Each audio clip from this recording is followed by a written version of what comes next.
in. All right, welcome everybody to Coin Poker's Cash Game World Championship in partnership with PokerStrategy.com. We're back. This is day 13 of 28, so we're almost halfway through the challenge, and we're joined by the one and only Mr. Llama. How's it going? What's good? I'm running like shit today. Except versus one person. So it's going great. No, like I've gotten stacked an ungodly amount of times versus everybody except Yasam Gale. I have stacked Yasam Gale 4 times today. Yeah, that's something, right? Yeah, no, I earlier I misclicked 3-bet before even looking at my hand, and I woke up with Ace King. So that was fun. You misclick 3-bet before looking at your hand. How does that happen?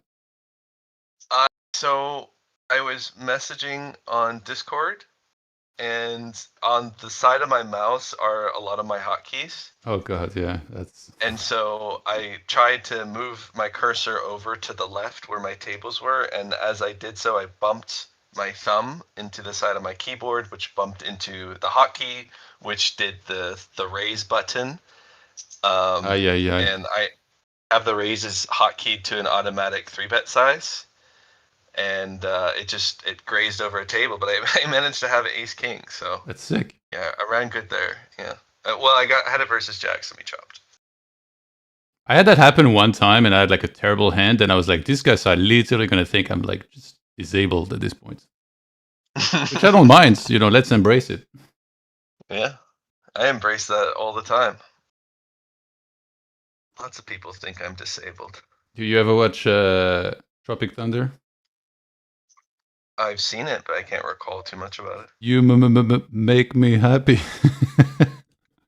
Oh, is that something Jack? Yeah. Simple Jack. Yeah, Simple Jack. Sorry. Jesus. With 4 minutes in, dude. Doing my best here. Yeah, good mix of players here. Usually that's kind of the time where sometimes the games slow down and then they return later, but right now going strong. 5 tables that are nearly full. And then Derp and Common Good One playing heads up on the last one. Nobody's joining them, they're lonely. Battle for the ages over there. I'm on 5 tables myself. I don't normally like playing more than 4, so 5 is at my absolute max. Okay. Do you know how you're doing on the leaderboard? Because there was no updates that happened today, but at the latest update that happened, you were in 5th position with 111K. So yesterday I made 20K or so in EV, I believe. And today I'm up, fuck you.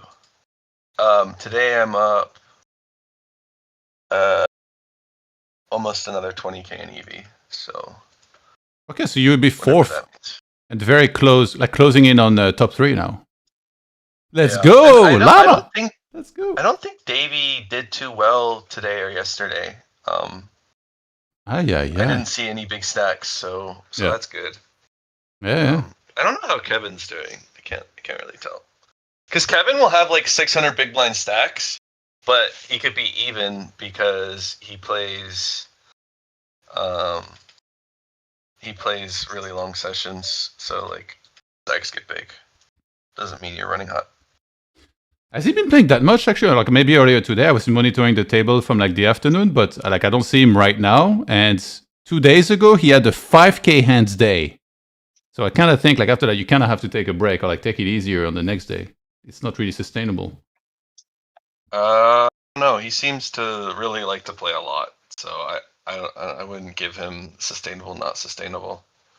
Do you have him? You follow him on Instagram? I do actually. Did you see the post that he made? He's like some jet-setting superstar. Yeah, I know the guys in the. Well, I know the recreationals in his photos. But let me recall exactly. But I think it's like a suite at the Wynn, and it's like he's living the life. He's living it up out there. Yeah, it looks fun. he had a really cool Vegas house. I don't know whose house that is, or like an Airbnb or something. But yeah, it looks fun. Oh yeah, I guess that was in LA. Like this house looks insane that he was at. I heard from one of the guys that he was playing a private game and he dusted 4.5 million in one session. Yeah. Although I'm not 100% sure if that's accurate. That's what I was told. He flew by jet from LA to Vegas. There is a jet. That's pretty common. Yeah. It's JSX, I think. How expensive is that? Do you know? It's not too bad. I mean, it depends where you're flying from. I don't know if that's like an actual private charter. Yeah. But I know a lot of guys like in the high stakes scene. They'll fly private jets, but it's like semi-private. Okay. So it's like, so you have like your own private airfield, but it's like pre-chartered. You don't have to like specifically. Oh yeah, I know there's like apps or like agents here for this specifically. Yeah. Yeah, and a lot of these guys do use that. I don't know. I actually don't like using it because those are higher chances of crashing. Really? I mean, commercial airlines just basically never crash. It's always the private ones. So, keep me in economy class. I'll be alive. So I'm winning in flying spirits. Is that what you're saying? And no, Southwest. Spirit's probably the worst. Yeah. Spirit is actually the worst. So I wouldn't fly Spirit. Last time I was in the US, I did like a mini road trip. You know, I went to Texas, I went to Atlanta, and then I flew all these airlines. You know, like Southwest, Spirits. Yeah, that was the experience for sure. They're like you can have a backpack, but then if you have anything else, you're forced to put it in the backpack. So some people they try to push it. I had like a pretty full backpack, but I was okay. Like I had an extra small bag to put in, and then as you're boarding, that's where they announce it. And if you can't make those two bags like fusion and go together, basically you have to pay extra. And there was this dude, he got so mad, and the stewardess, she's like, "I told you to consolidate, like sir, like." It was so funny. Yeah, I'm not a big fan of flying myself. For driving or like I guess trains is not really a thing in America too much. In Europe, we have a lot of trains going everywhere. Yeah, no, trains is really not a thing. And okay, we got some chatter. Annan asked, leaderboard didn't get an update today, right? It did not, unfortunately. So we'll get 2 days updated once tomorrow, hopefully, if all goes well. And Paradox asked, Lama, what was your first big run-up score in your career? My first big run-up score? No, define big. I've had some big ones. Like of varying size. He says the first. Pretty good one on ECR. Yeah, he says the first. So like, whatever you considered big at the time, like the first time you had like a big score or upswing, I guess would qualify. Well, when I first deposited on Global Poker, I sat down at the 10NL tables and like ran my stack up to $200, which felt pretty cool. There you go. I don't know why I'm laughing. I've never won 19 binds at 10NL, but whatever. I think I was just a complete whale, and people just kept calling me down, and I like either like got lucky or like yeah. So, yeah. Ruffy asked, "Who is Spotbet Cat?" Spotbet Cat is, I believe, Japanese content creator somewhat. I mean, he has 2 videos on his YouTube. Who seems to play in Asia, in Macau. And he has like the nicest Twitter profile where he actually uses an avatar there and at the tables that apparently his little sister drew of a cat. That's what his Twitter bio says. Do we know who Come On Good One is? Oh, he said he was some American, Rick. but we don't know who he is. Yeah, that sounded very vague, actually. It's incredibly vague, and like I don't know who he is.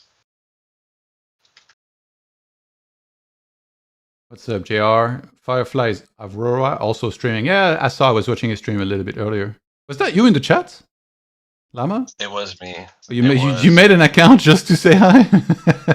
I did. That's so sick. I did. I couldn't find the login for my old account, so I was like, all right, I'll just make my own account. Okay, because I saw it's a new account. I was like, wait, like, is that the real Lama? Like, did you just make an account for that? Also, did he really not have a Twitch account? I do have a Twitch account, but it also has my real name on it. So I was like, whatever. I don't really like using my real name. Yeah.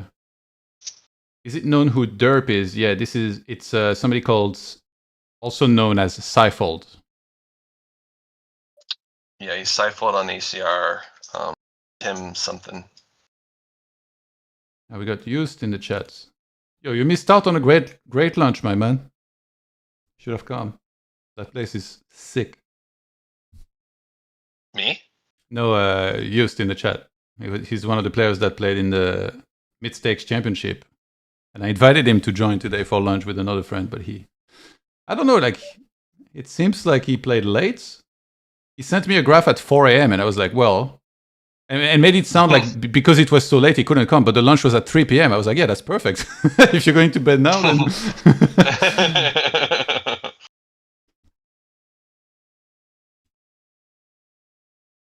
I have like this one French friend. He's also a poker player, and we do lunch like every week, and we never have lunch earlier than 3 p.m. because he always lives into the night and grinds and stuff.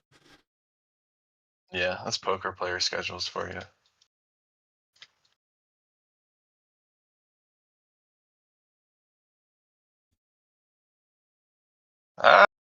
Gave up.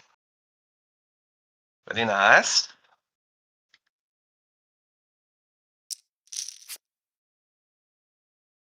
Wait, who is Kriva? That's a new name too. No idea, but he's only playing one table, so maybe fish. I will ask.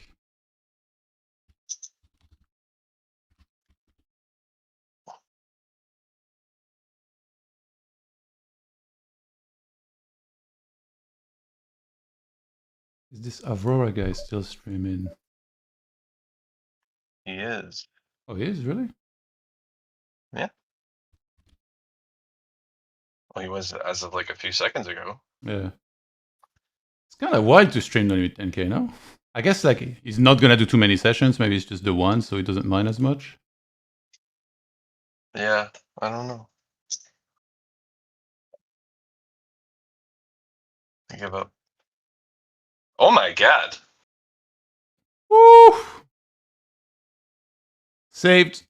What the fuck is that? Wait, what the fuck just happened? I should just range bet the flop. Fuck it. Why do I bother?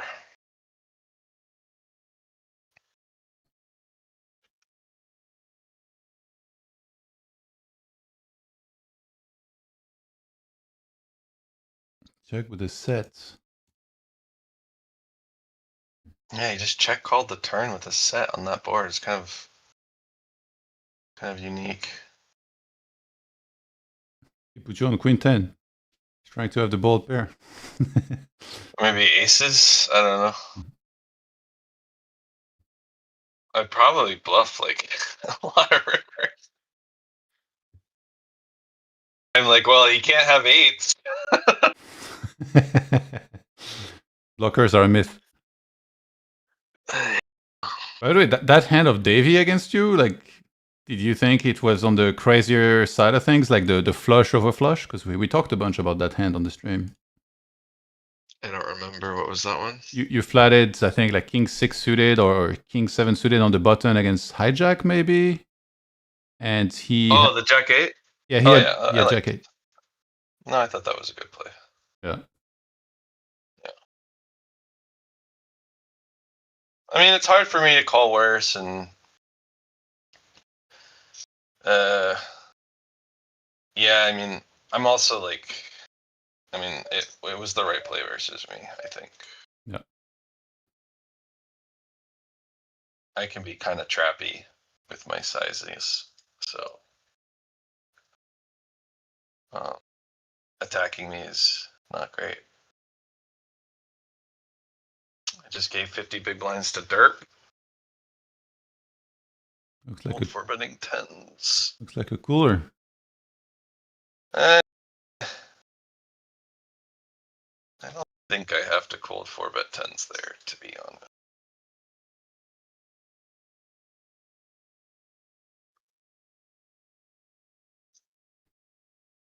I just wanted to.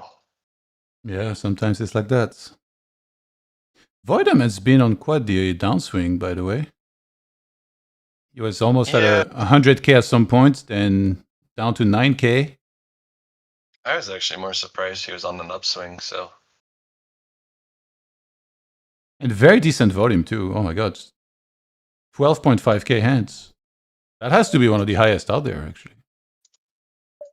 0.5K? Not really. No, 12.5. Yeah, no. I mean, I have more than that, I think. You have exactly the same. Actually, he has 80 hands more than you. Although he didn't start playing right away, so I mean hell yeah to the volume. Yeah. Oh my god, Rigged. I mean, he's the type of player who Rigged has like 40K hands or something retarded, right? 39. 39K. 39. That's absurd. Oh my god. Dunkaroos has a lot as well, 24. And that's like yesterday too, right? Like anybody that played today has more than that. Oh, did you see that Linus is back? Yeah, I saw in the afternoon he was playing a little. Do you think he's fully back, or did he just play a little bit because maybe other games weren't running? Well, I spoke to him briefly, and he said he was just taking a short break, so I think he's back in the mix. And he also had a good day. Yeah, that's good. So I'm lagging out here. This is cool. I'm back. So yeah, he had a good day, so I'm happy for him. Love to see Linus do well. Alan in the chat says Linus has top set versus flop straights versus a 70 VPIP guy for 300 big blind pots. Really? But who was the 70 VPIP guy? Sometimes that's what it takes.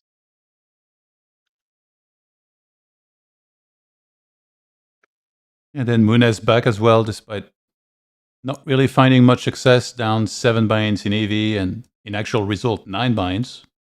They're 15K hands. Yeah. I stacked him earlier. Kind of an interesting spot. I think I misplayed my hand, to be honest with you. That happens. But it worked out. Yes, it does. Yes, it did.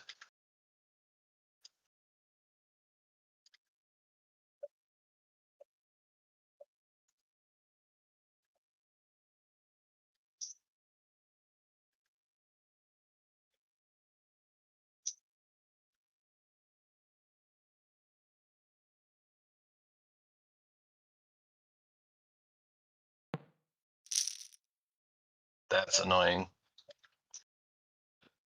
Oh, that's annoying. Oh wow, they go all in. Oh my god. 2 pairs against an overpair. And the 2 pairs is gonna ship Voidements. Gets a stack from Jerry. Who doesn't have auto reload on.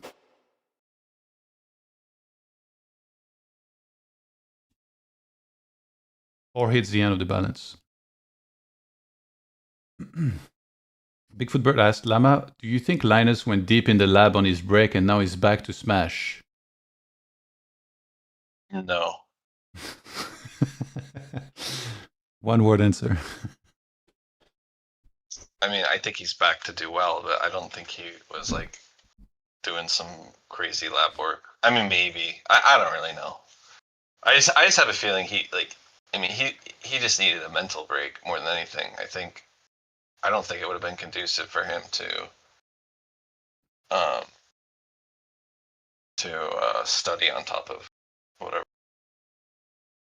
It's kind of hard to imagine Linus falling behind, like on the game understanding wise. how good he is. I think he's kind of far ahead in understanding compared to almost everybody. I don't think he falls behind.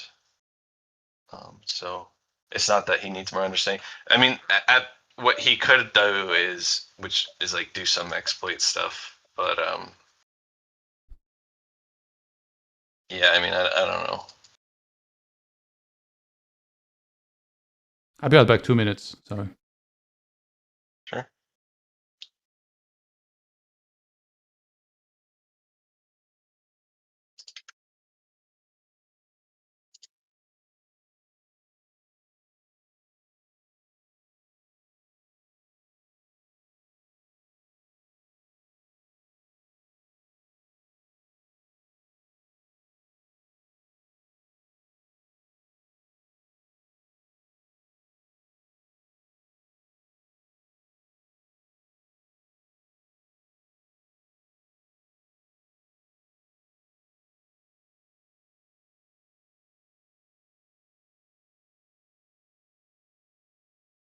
Bluff through.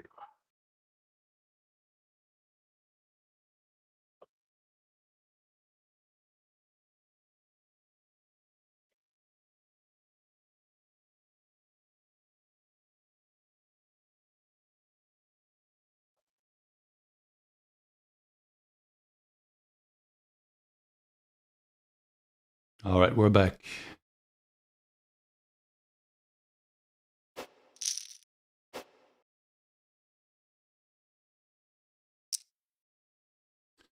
I'm surprised that I don't have an avatar for you, like when you come on the stream. We need to get one.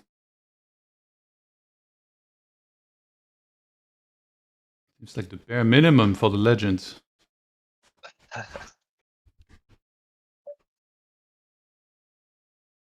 Wait, where's your Discord photo from? Is that like...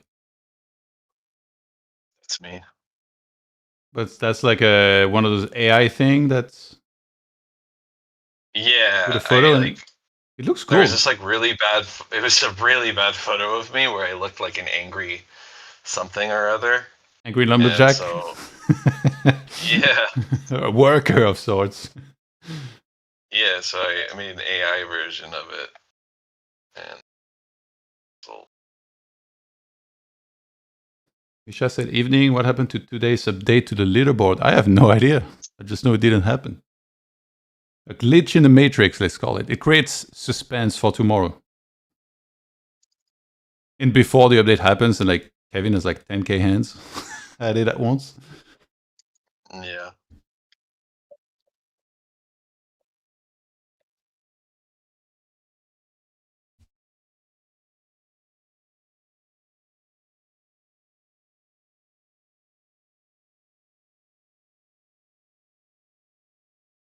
I wonder who Kriva is. Nobody answered.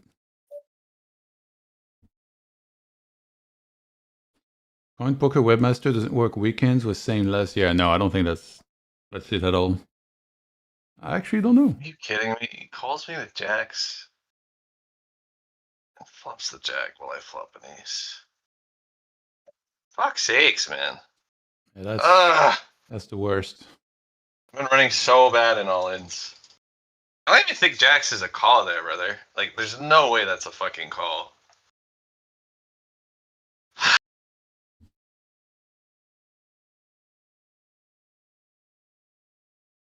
Not a call, and he just drills it anyways. That's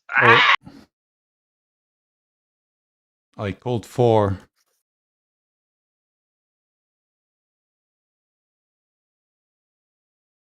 This game is a cold one. Maybe it's a call. I don't know. Yeah. Feels like pretty tight when it's cold 4 and I'm jamming into 2 people. But maybe because he put in enough money, it's just a call.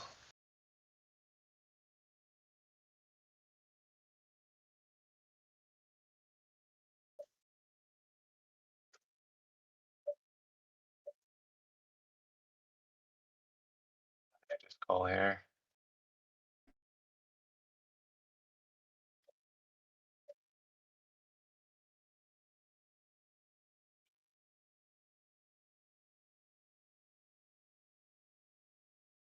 When chat says Jax is indifferent, I looked it up. Did you put Okay, fair enough. Did you put no limit 10k? No rake? Does that even matter? It must. I think it does matter. It does matter because there's the three betters range is maybe a little bit stronger at 10k because you flat so much. Yeah.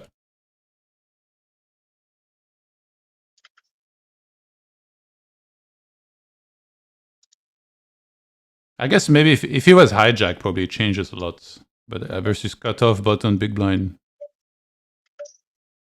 seems indifferent apparently.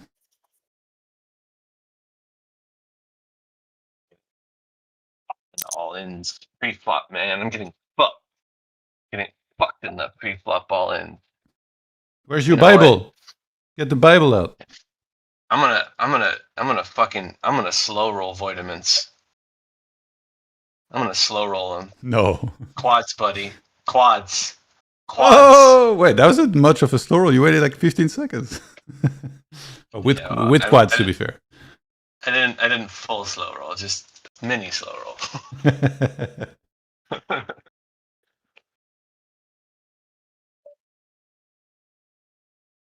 He's sitting out. I think he's upset.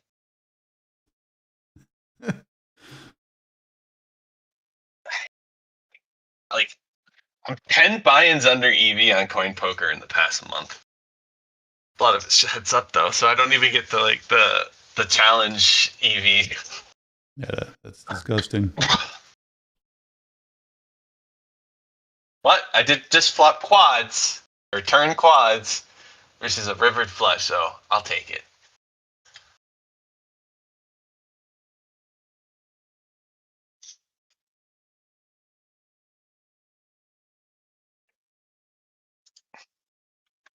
I love it when Barack joins tables, because that means the game must be really good.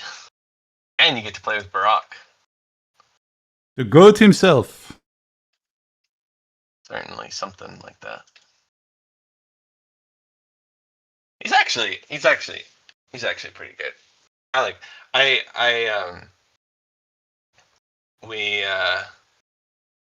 We've talked heads up before, and he offered insight.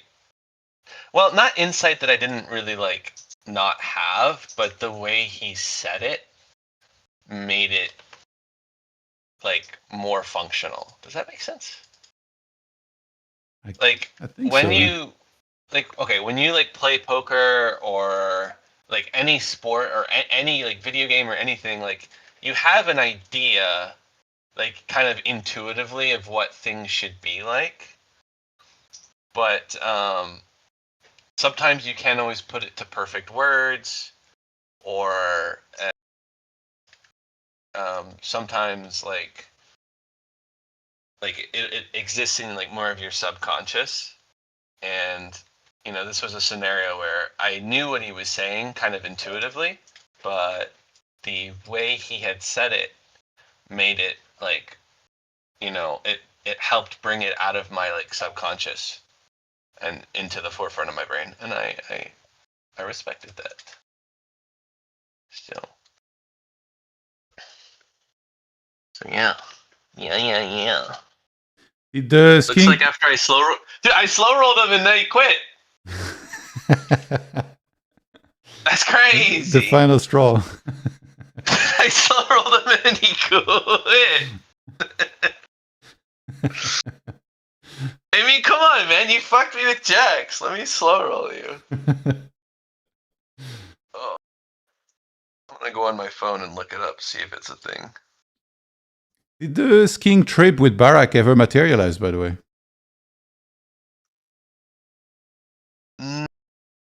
No. Hey, fold! You guys are retarded. Losing 0.3 big blinds. Oh my god. Well done, boys. Well done. Clap, clap, clap. I did not go skiing with Barack. I did go skiing with Owen, otherwise known as Prodigy. I know, but like you were talking about doing a skiing trip with Barack as well, right? Because you guys were hanging out a bunch in We Voice weren't during hanging that. out, but oh yeah, we were hanging out in Voice. Yeah, that never materialized. It's hard, to get poker players to do something. That's true. And yeah, it just didn't work out. I invited him, and I guess he told me to go fuck myself. I don't know. Seems far-fetched. Maybe.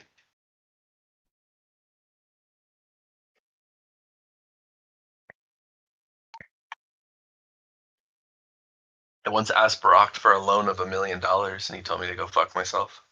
Okay, this I can believe. I mean, what's $1 million between friends? That's true. I mean, we all got money, We could loan $1 million here. I needed to put a down payment on a house. Actually, I have no idea what's the bankroll of like the players that play high stakes. Like I always pictured it as something like, they have like huge rolls, but then you hear stories of like some of the best MTT players being in makeup, like infinite makeup, high stakes cash, sometimes being similar. So I truly have no clue. Yeah, you never really know. I think you can kind of have like a good idea of like people who've been around for a while and like have done well, like Yeah. Davey, for example, Linus, like they're Muniz, like they're all gonna have roles. I think a lot of these like kind of new up and comers that we don't like know much about or haven't heard, like they might have surprisingly smaller roles. Yeah. Someone like I mean, not to throw Derp under the bus, but like maybe Derp. Like you're probably supposed to play with at least 50 buy-ins in your bankroll. He probably has 50 buy-ins for this. Actually, one of the few I heard the bankroll, or somewhat the bankroll of, is Andrew Rubble. I heard this guy has hundreds of millions. He's one of the richest. Yeah. Yep. It's true. It is true. He is very wealthy.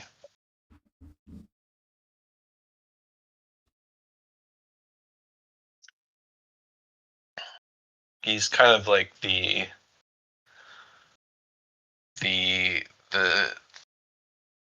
live reg, I guess.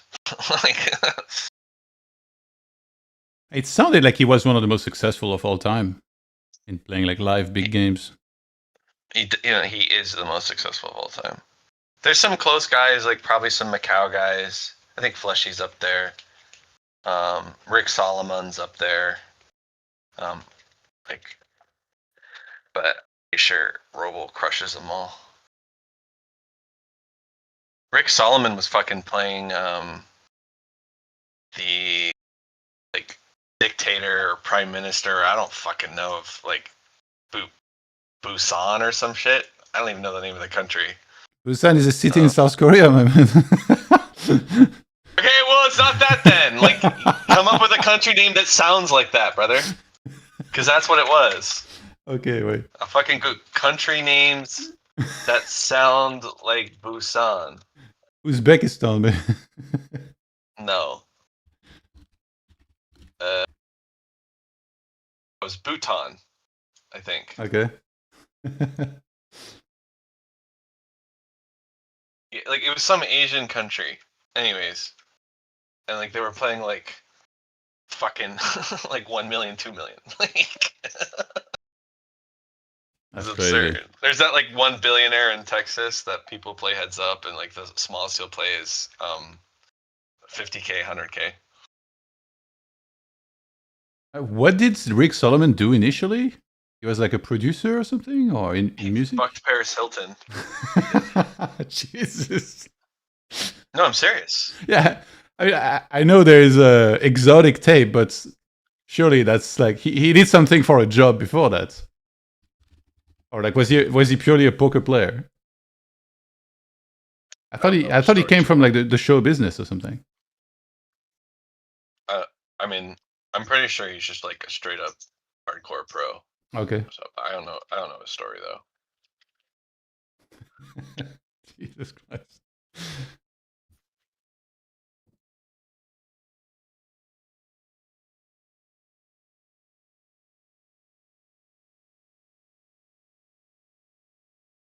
I don't know if it's the same. Wait. I think it is. Born 24 January 1968. Wait, is that him? He's not that old, I would think.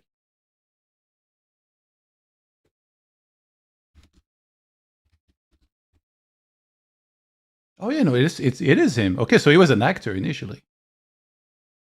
Actor and producer known for My Sister's Keeper 2009, Alpha Dog 2006. See, I know my stuff. Yeah. He was previously married to Pamela Anderson, Shannon Doherty, and Elizabeth Daly. Jesus Christ. Okay, this dude, he's got the secret sauce for sure.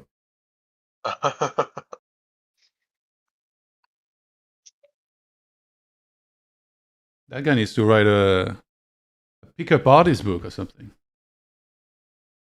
Be a bestseller instantly. He seems to be very charismatic.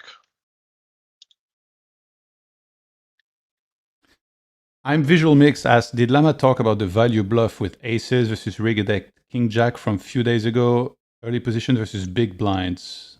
Well, the thing is, we have to be careful with some of these, exploits being mentioned on stream, right? But if there's anything you want to say about that hand, Lama, someone is asking about it. Bluff? What do you mean value bluff? Oh, fuck you, Davey! Ah!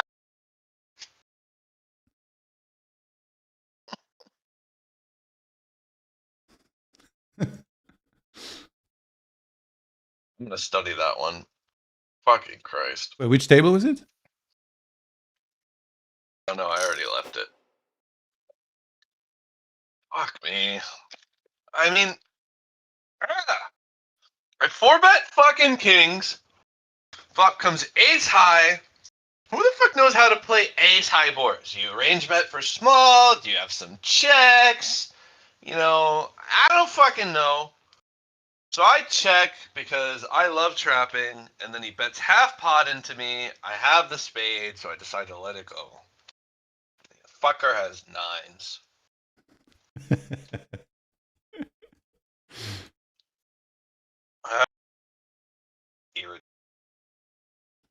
Nothing on the day.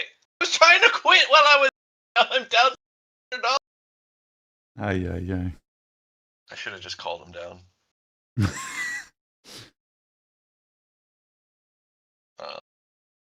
Yeah. That's the crazy part. Is like next time you do, he's gonna have queens. Yeah, I mean, Davey sometimes fucks me. Whatever. What can I do? Versus aces. Yeah, I mean, aces. In theory, he's supposed to fold some two pairs, like 5-6, 10-6. Maybe even like king 5, which I mean, I don't think he's folding king 5. I'll be honest with you. And then he's supposed to call like the king jack, maybe king 9. I don't know. But yeah, I just sometimes you can see someone's cards, and I saw his cards, so.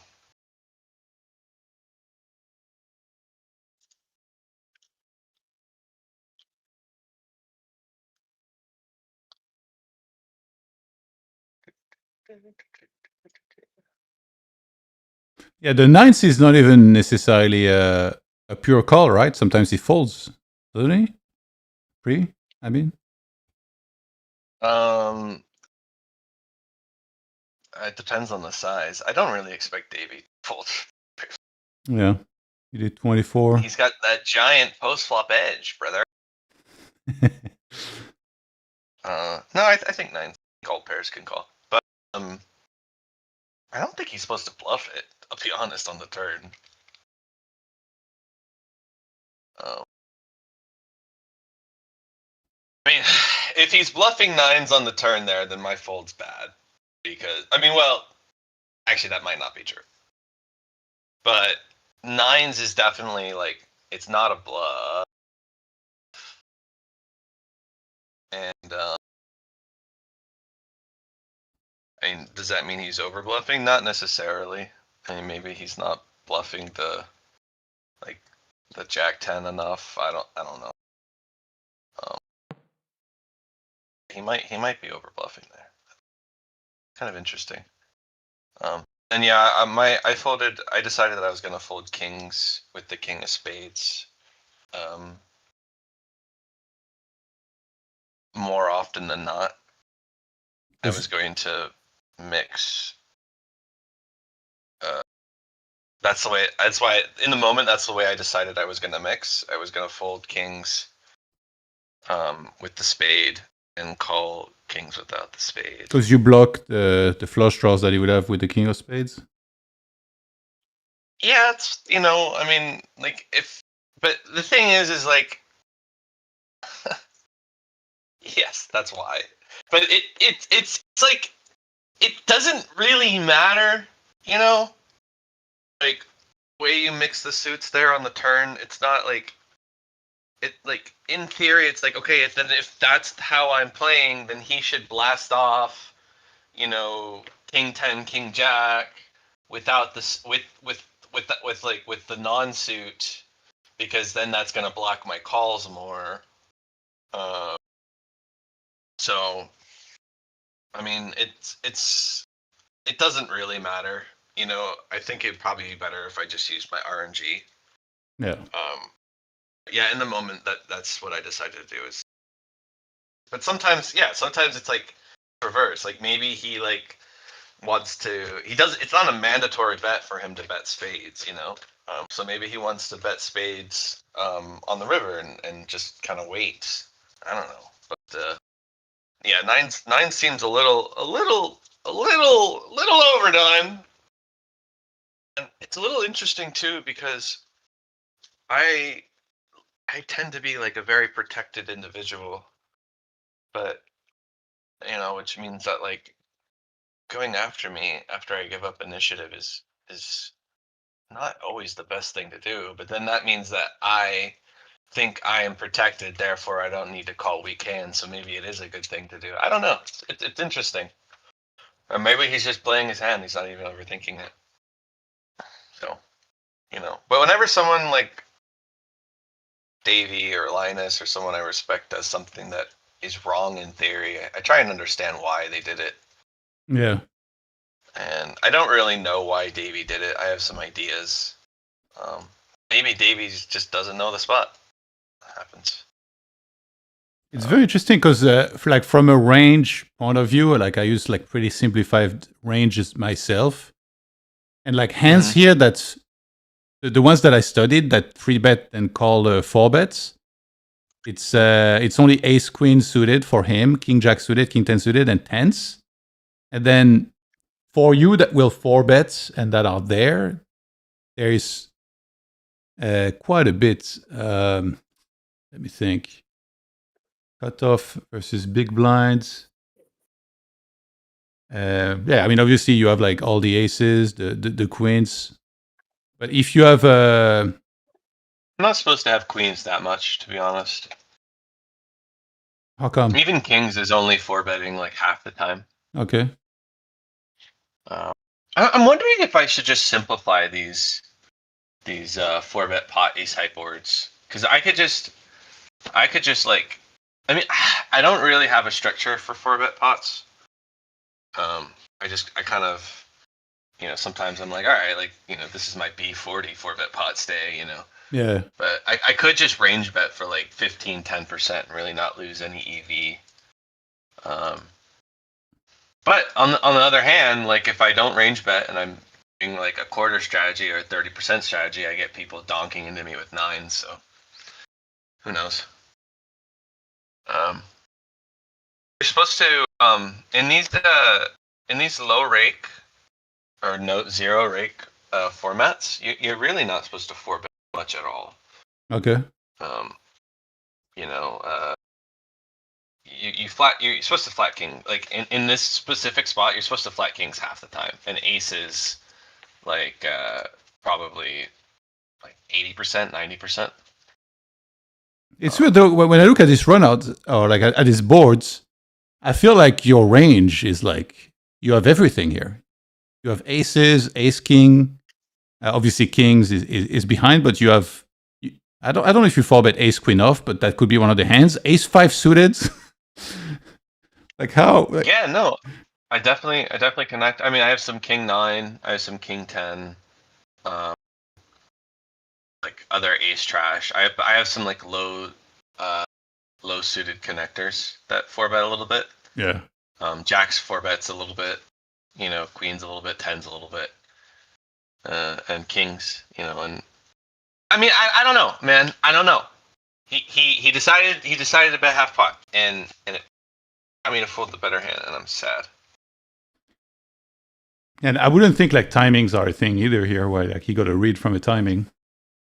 Well, no, I think some people read into timings. I know I have my own timing tells. I make mistakes all the time in that regard. So Yeah. I mean, who knows? Maybe he heard a crack in my voice while I was talking to you.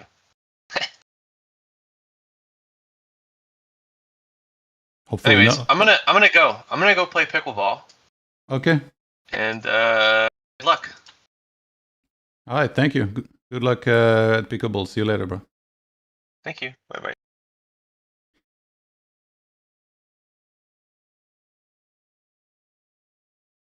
Okay. I think we may have another guest joining us in a second. It does seem like the tables are slowing down and might break in a second.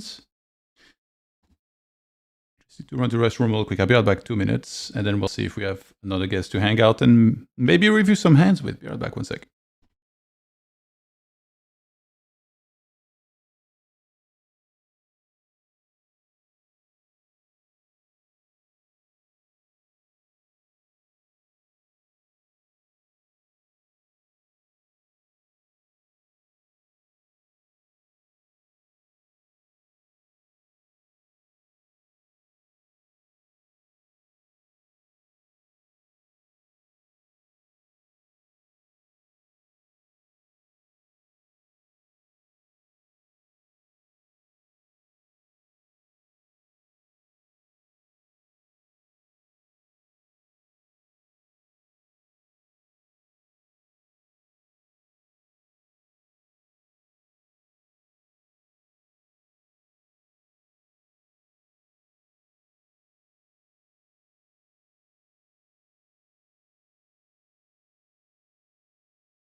All right, I'm back.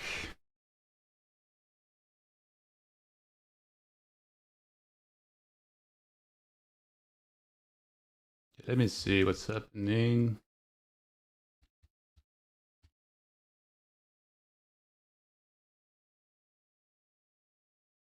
Maybe we get a call going.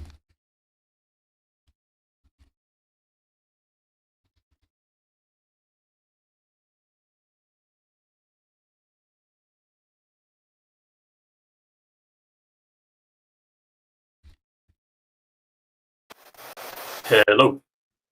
Hello. How's it going, sir? Yeah, good mate. How are you? Pretty good. Pretty good. Thanks for joining. It's the first time, I believe, right? I've been on the stream before. On the Cash Game World Championship, right? Oh, I'm looping. Sorry, I had the stream unmuted. Go again? Yeah, no, I was asking. It's the first time we have you join us, right?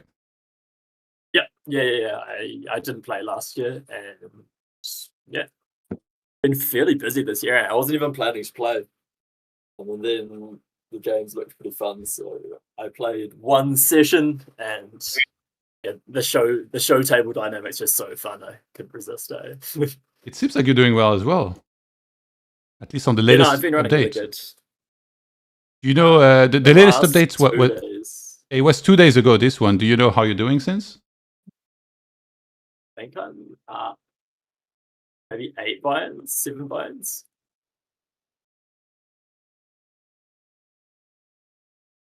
Yeah, that's good. That's good. Let's see if something like that. So let's see if Lama I just turn on rejoins. one, guys. I'm like putting my microphones the right way. I cannot hear you for the moment. Hey, welcome as well, Yolan. Hey, Yolan, I don't think we've talked before.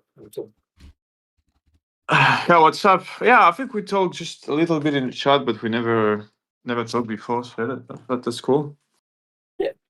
Did wait? Was it you that you jammed Jack 10 of Diamond like 2 days ago? Oh, it's I double. jam a lot of things. I I'm think it not was sure. double. I think it was. I think it was double, but I'll check. It's like 4-bet pot and I bet flop bet turn. I don't know if you remember. Maybe not. I'll check. I've got a terrible memory with hands. Okay, that's cool. How are you doing in the challenge right now? Yeah, I'm doing solid. Been on a nice little heater the last night and then this morning. So yeah, no, good. I've got an awkward situation where I've got plans for the last week, so I'm trying to work out if it's worth rescheduling or not. Yeah, plans can get cancelled. Yeah, they're fun plans though. Okay, they can get postponed, especially with Christmas around the corner. Yeah, I'll think about it. Never do now what you can do later. That's my motto. You should see my apartment. Oh, you should see my house. Bit mess, man. Yeah, I'm on a same thing. Do you have a girlfriend, Johan? I do not. No, I do not.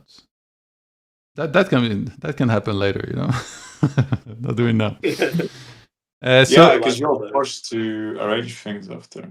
Yeah, for sure. Yeah, maybe that's why. I fear when that time will come, I have to have more structure in my life. You know.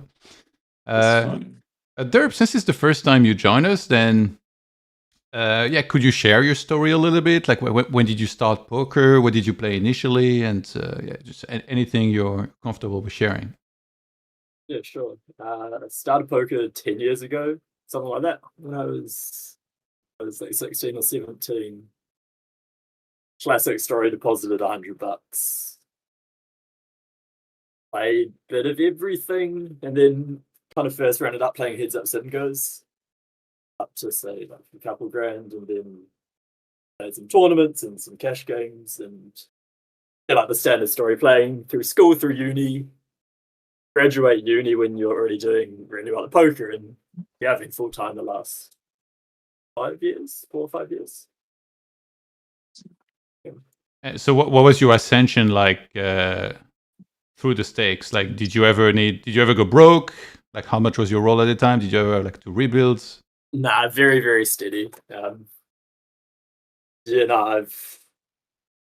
always been quite conservative, like always invested out of poker winnings before moving up and stuff. Like making sure there's a solid kind of steady path. Definitely not one of the more DJing guys around. Yeah. I never went close to going broke even, I'd say. Would you say I was much more I was too slow to move up than too fast. So smart bankroll management or nitty bankroll management? I would say smart. Okay. Yeah.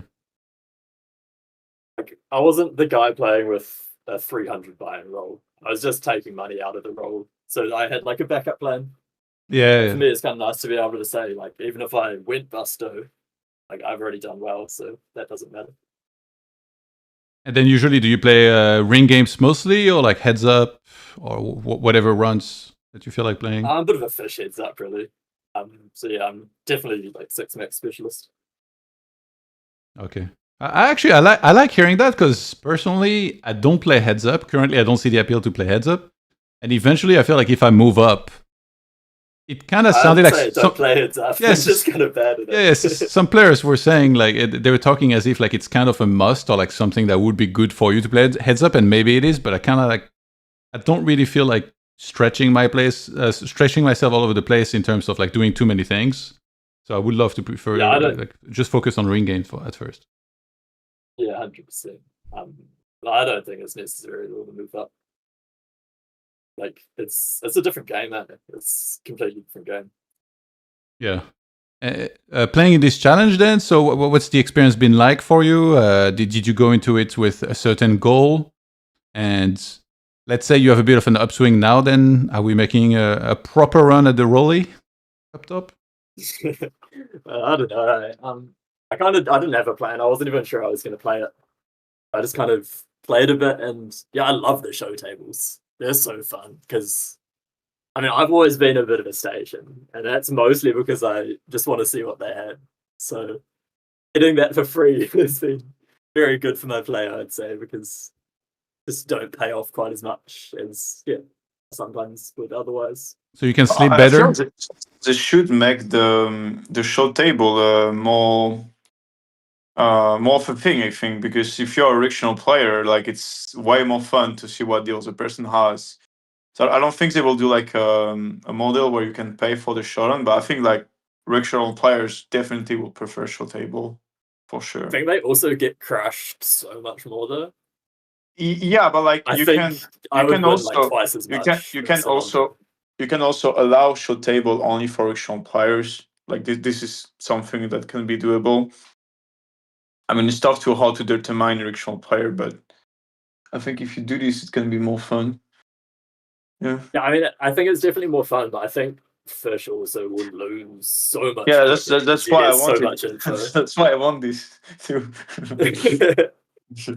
I mean, I don't think it's good for the game to have it everywhere. I think it's so fun where it is. I think that. Did you play on GG players. before? Yeah, I did. What was your nickname on GG? I was real names Timothy Jenkins. Timothy Jacobs. Jenkins. Close enough. Jenkins. Did I we also play played against under each other on GG? this, I think. Maybe a little bit of 5K. Timothy. Yeah. Did you guys see the hand, by the way, Davey and Lama, while Lama was on the call? No, what was the hand? No. The hand when he has nines? Well, Davey had nines, yeah, but Yeah, I saw the hand. you know what Lama had? Kings? Yeah. It's kind of wild though to bet nines here. So it's a cutoff cutoff open by Lama. Yeah, that's interesting. I think he knows that nine's not a bet. So if he does this, it's for a reason. That's interesting. But that's like super wide. Because you have the replay. Yeah. So do you have the stream open? Yes. On Twitch, ideally, I believe there is less delay. And then I'm replaying the hand. So it's small blind 3-bet to 11 big blinds. Lama goes 24 big blinds with kings, including the king of spades. And then Davey calls ace queen 5 rainbow. How deep are they? 100 bigs, exact. Oh, actually, well, maybe a bit more. Let me see exactly. Yeah, Davey 102 bigs. Okay. So he calls. We're deep in the sidelines then if he's got pocket nines. And then ace queen 5 rainbow. He checks around, and on a 7 of spades turn, Davey leads for half. And Lama, having the king of spades, opts to fold. And thanks to the show table here, he gets shown the nines with a spade. Oh, Lama had kings. I thought you said he had nines. No, he had kings with the king of spades. I don't think the value of the spade is that important. I think it's better to fold without, but I think it should be one of the spots where all suits mix, because otherwise, like Davey can play this combo in a positive manner if you only call or fold with one spade. So and just B10 range, just Lama and make your life easier. Yeah, that's interesting. Just dodge this. Yeah, Davey's hand's pretty legit, right? The only thing he blocks is ace 9. So ace 9 of spades specifically, so like just a fine combo to be probing. Is that who I think it is joining the call? What up, dude?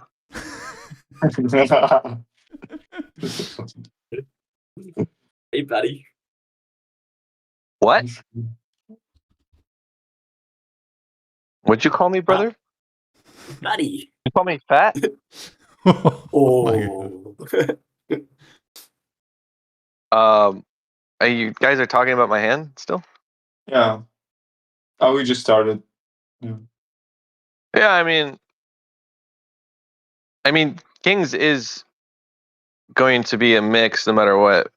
and you're going to want to fold spades more than anything else in equilibrium. You think it matters that much? What? You're a bit quiet. I can't hear you. True. Wait, let me just turn you up individually. Let's see, how do I do that? I'm on mobile.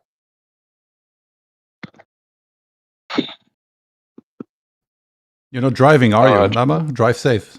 If so. No, I'm not driving. I'm waiting for my cousin to shit so I can. We're gonna play pickleball together. Yeah, I mean, okay, so everyone talking about how, you know, I should properly mix my suits, but no one's talking about how fucking Davey torched by betting nines in the first place. No, we say that before you're coming. You didn't listen. Oh, we were talking I that think it's night. fine, right? It's right. Yeah. Yeah. It's not legit. I feel like it's gonna be okay. But I feel like I agree with what you say. Like I think he knows that nine is super wide. So if he does that, it's probably for a reason, and that's great to like try to understand why he bets nine in the spot. What would you guess is the reason then? Well, I mean, there's some basic ones that like my checks are too heavily weighted towards kings, or that I'm not going to fight the turn hard enough. I'm going to just give up. Maybe it was simply because he knew that I was leaving and therefore probably didn't want to fight. Just wanted to not get stacked at the end. Who knows?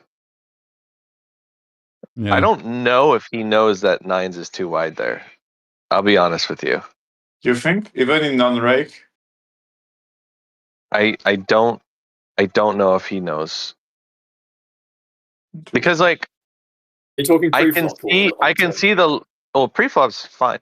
I can see the logic in bluffing nines there. And I can even see like in his mind he's like, well, like if you like play with the ranges, like, you know, you have your own ranges, it's like he might not think, oh, I have sevens, eights here, sixes as well, because he's like, I'm not going to 3-bet those, even though in theory he should. Sometimes 3-bet and then call. I could see the logic in betting it, and he also had the spade too, so I think there's a realistic chance that he didn't actually know that that's not a bet. JRR in the chat asked, would it be a better lead with rake because his range is stronger? Lead? Yeah. Bet. Yeah, bet, yeah. Would it be a better... Yeah, the bet that he made on the turn. Why is his range stronger? With rake, wouldn't the range be stronger? Aren't you calling more hands because it's no rake in his spot? Yeah, but we're not in the call line. We're in the 3-bet line, right? No, it's 4-bet, no? Yeah, he's 4-bet. Or 3-bet, then 4-bet line. I don't know. I don't know. I don't know. Yeah. I think that I don't think it's gonna change much because when it's rake, the size are bigger also, so like it can compensate. Yeah. Well, his 3-bet range is stronger. I think slightly stronger when his 3-bet range is stronger when it's no rake. And then my 4-bet range should be stronger.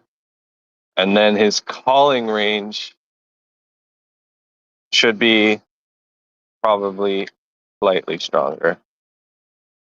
So I think that the ranges are tighter in no rake.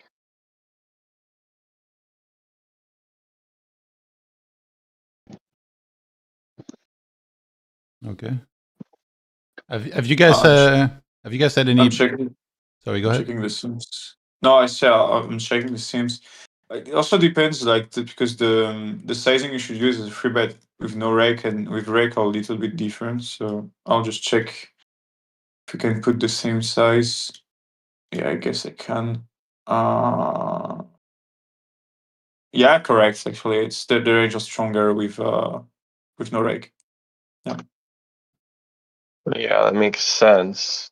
But it's, I mean, I think, I mean, I might be wrong, but I think if he was versus under the gun, and not cut off, that his play might be a thing. So I mean, the idea is that like he wants an unblocker to my pocket pairs that 4-bet and then check that flop, and nines is good and it has the spade backup. So I see the logic there. I don't, I think that it might just purely be an error on his part. And, this is why I don't think Davey's cheating. You can see how he thinks. Makes sense. Who do you think is cheating in this challenge? The loaded This is question. a tough question. What the hell? Like, who do you think is the pure scumbag in this leaderboard? I mean, Give us our top 5. yeah.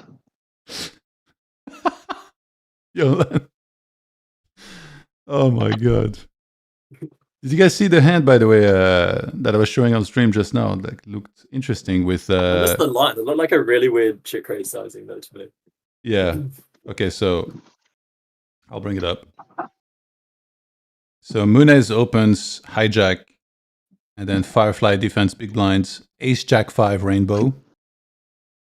Munez continues with 75%. Firefly calls.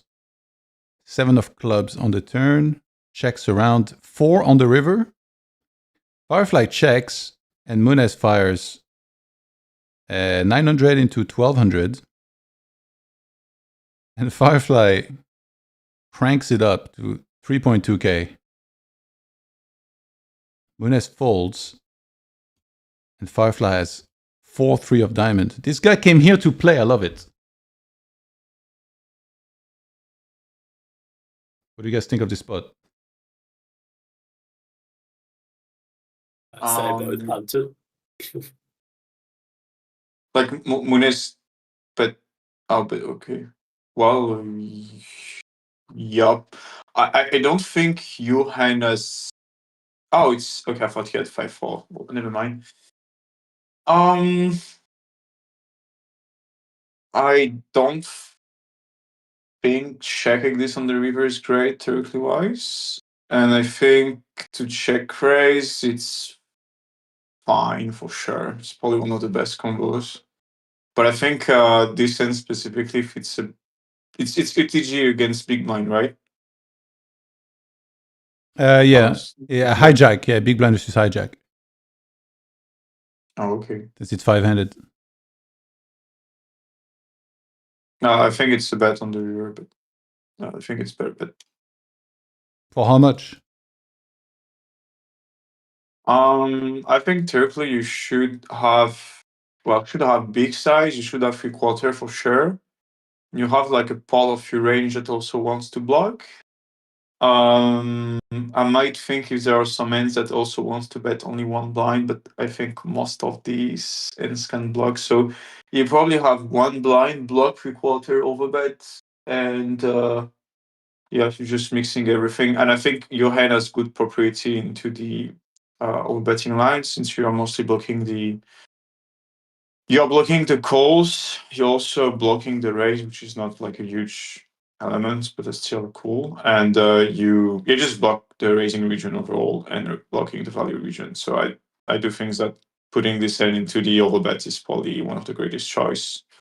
You also Jimenez bet small or big on the flop. I didn't see. He bet 75% on the flop. Oh, okay. Well, let's change a little bit. Yeah. And the check raise fine. I think the check raise size you should probably have like 2 size, like very very big and standard because you can still check. You cannot like all the time bet 2 pairs, for example. So you still have some 2 pairs that prefer being in check raising line. So you should probably have 2 sides, and yeah, I think it's fine. Yeah, it's fine. Derp, any thoughts?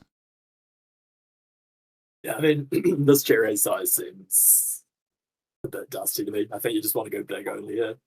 I wouldn't carve out a random size for.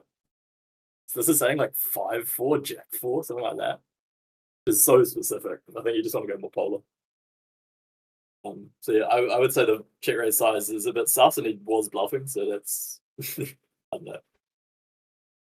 I think I thought he overbet. I think when you bet 3/4, you can put this more in the checking region. But yeah, after check raising is probably okay. Because if you this is an amazing check raise combo, right? Like you really like the 4 because it blocks all the you top have like range the bet best hand for positions. sure. And you don't have many 4x, so I think you always check raise this. It's just the size is questionable. Yeah, I agree. Yeah. Have you? There's lines. What I was saying is like when in position bet 3/4 on the river, the showdown value with 4 is higher than if villain has a small pure strategy, because a lot of the hands that you beats are beating are betting a turn, and when he bets overbet, he has way less jack X, kings, and queens, and so the showdown value of 4-3 is different. That's why like I think the river strategy with 4 is different depending on his flop size. And yeah, I fully agree. I think the check raise size sounds more like a cheap check raise size. Yeah, no, I agree. I think you don't need to bluff pairs here on the river. Just like as you said, there's not as much jack X and under pairs that you lose against. Yeah. But yeah, no, I agree with that. Derp, I'm curious. Is there one player that you've played with in this challenge that you thought was that impressed you a lot? No. I'm not yelling. That you thought was way better than you would have anticipated, or that impressed you? One or the other. And Davey's a beast, right? Like hard to fault the guy. Yeah. He just will always.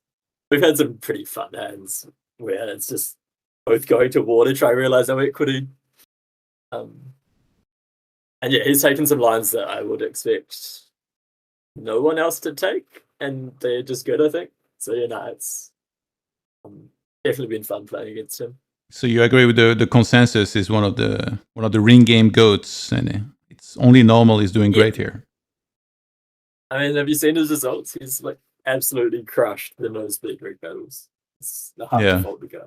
Yeah, but have you seen some other results like Linus? He's supposed to be one of the GOATs too, always brought up in that conversation, and unfortunately not able to do that well here so far. I mean, it's 20 buy-ins. You can be crushing the games and go on a swing like that. Yeah. I would say like most results in this are meaningless so far. From what sample do you think the results starts to kind of like form in or like find some relevance? You need massive samples, to be honest. Like it can always be variance unless the sample's huge. So yeah. I think it's easy to give way too much credit. I think it will realistically need like. I think after 500k, you can have like start from insights. Like if you're massively crushing, there's less chance that you're actually sunrunning, and if you lose a lot, there is less chance that you just bad. But to have like a very high sample size, probably like few millions. I know like one guy. I don't know if it's Howard or Solo, but they run bots playing against each other, and after like millions of hands, they have like same level with different win rates. So even like after millions of hands, if you have like close to same level, like the variance you have is quite high. If you got it prolongs like either minus 10 big blind win rate or plus 10 big blind win rate over like 50k hands, that's a decent sign that player's winning or losing if it's the minus sample. But to get a specific big blind win rate number, you need. I think I have the worst win rate of the championship. It was bad. Can you Then. check your own? I have like 2,000 and something, so it doesn't matter much. But Let me see. yeah, but at least if Linus is behind me, I'm chilling. Yeah, I feel like that's the new bar, right? Like everyone's kind of happy to play more as long as Linus is below them. Yeah, but you barely have any volume. Yeah, Yolan, you barely have any volume as well. yeah. I Right, mean, I have okay. 2,000 hands, and also like crypto crashed a little bit. You know, I like how like you introduce yourself saying you have like a good bankroll management, and then like I was exposed a bit too much in crypto. I lost a bunch, but that's okay. Yeah. Yeah, what can you do? Did you invest in cryptos games? Nah, not really. Yes, Yeah, poker. not my thing. Okay. Seems like the I action mean, is it's slowing down, guys. We're down to 2 tables. Any more fun hands for us? Yeah, I can have a look. Let's see what I find. In that. Oh, they're breaking fully actually. Yeah, it happens like usually it happens around 8 p.m. Central European time, but There's this funny thing when Davey wakes up and suddenly the game's in. yeah. Let's see what I can find. Noety show 2. I'll check the other table. Johan, I don't know if you know that, but on Twitch, like 50% of the time, I cannot even watch the stream because it says that it has gambling inside and it doesn't let me watch it. Maybe I don't know if you know about this maybe it's problem. like it depends where you are. Like sometimes there's like some countries that it does that in. I think it's like- because I'm in France, right? Oh yeah, in France, poker is even I think like shadow bans. Like you could literally follow a poker streamer. That's It goes crazy. live and then you still don't see his stream. It's just legit dumb. That's crazy. Yeah, so it's. I think in other places it's How are not the like that. games on those French pools, like Winamax and that? The French pools is probably the best game in the world. Nobody knows that, Wow. but that's by far the best games in the world for like 1K. They have 2K now on Winamax, but otherwise the other sites is 1K because the French frictional players are among the population losing the most. If you check like the fish data, and the player pool is close. It's quite tough when you're a foreigner to play. So you only have locals, and yeah, we all know that French regs we usually not the best in the world. So the level is also weaker. And obviously there are a lot of strong player in every nationalities, but we can see in the challenge that the number of French players is very low. Like we're only I think 3 to play the challenge. Whereas like there are some other nationalities like Russian or US, English that like are more represented. So like the player pool is really cool. Yeah. Okay, I have a hand ready to show. I just need to go restroom real quick. So be right back 2 minutes, then we'll go over it. No, all good. I'll leave the leaderboard up in the meantime since somebody has to be right back. Where do you live, by the way, Tim? I live in New Zealand. New Zealand. You're from New Zealand? Yeah, man. Oh, that's cool. That's really cool. How is like poker in New Zealand? Live poker. Yeah, how is live poker there? Is it good? Not really. The casinos are super, super dead. If you know the right people, I think there's some good private games, but no, I've never really looked at that. I knew one guy, he was playing New Zealand live, and he told me the game was really cool, but the rec is like 10% no cap.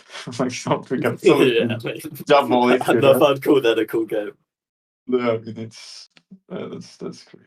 And how is like you have like an occasional poker series, but yeah, like the biggest tournament's usually a 2K New Zealand dollar. How is life in New Zealand? Is it great? I mean, yeah, it's great. I live in a little ski town.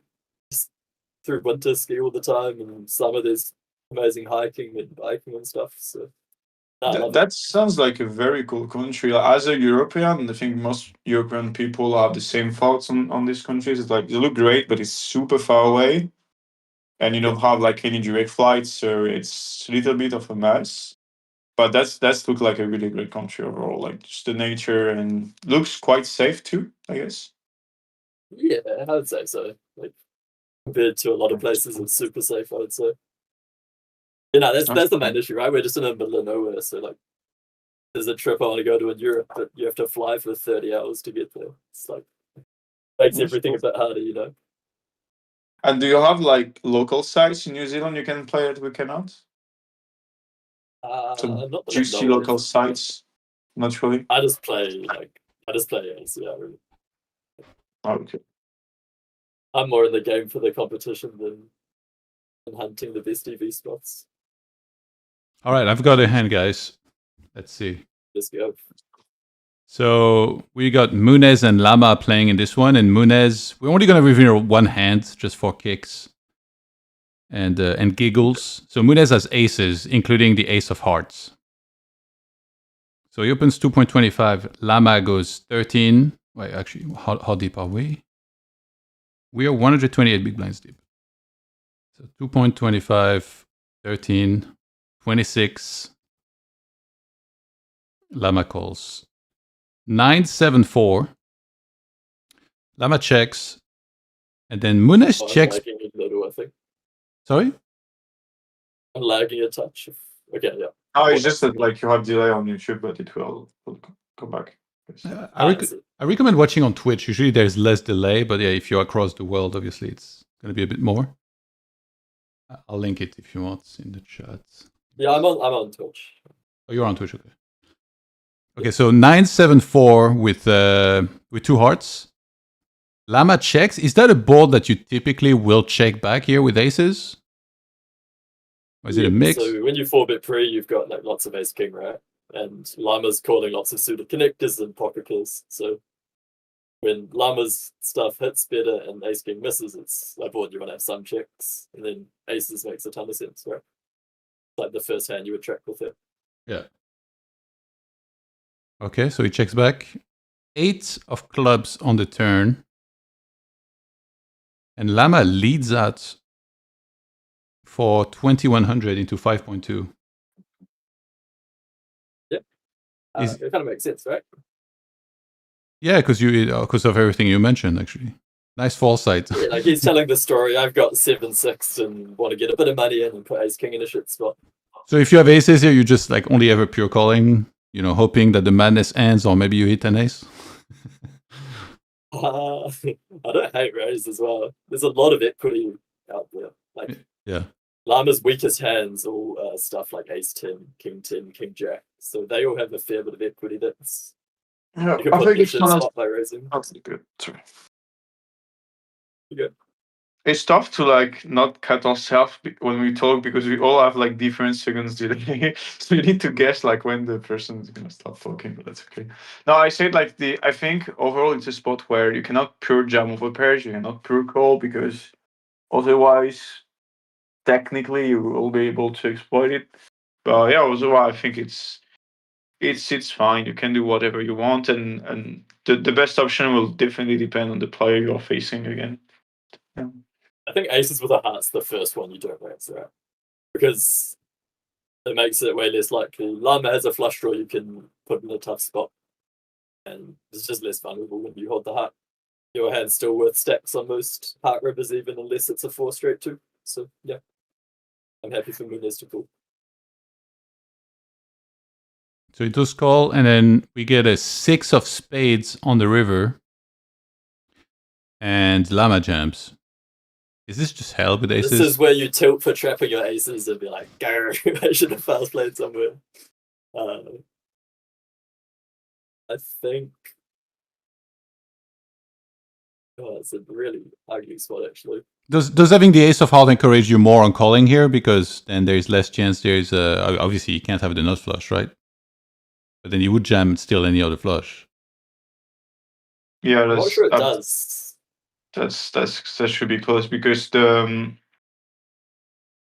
don't have like they don't have much nut flush draws themselves anyway. So, that change a lot, and it's always these things where like if you never call with the hearts, then like bluffing with the hearts makes more money, and if you like always call without, that's also should be your problem. So I think it should be around either profitable break even depending on the combo. Yeah. Yeah, I would say I feel like Nice. heart's a bit bad here. I think the weakest Terrible. bluffs Lama Terrible can use is spots. something like ace queen with a heart, like ace queen off with a heart, and some of the lower equity probes on turn. So yeah, if can anything, also it's have, probably yeah. slightly bad.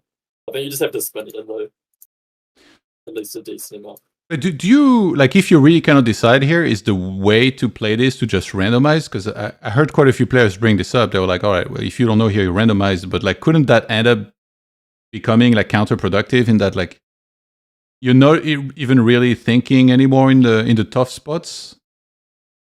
And you're just like, all right, Yeah, well, I mean, I don't that's know. just your way of saying, I respect this guy enough to find the bluffs here, and I don't want to range forward. And I have to call sometimes. Okay. Yeah. So it's yeah, definitely I on don't the hate spin. spinning.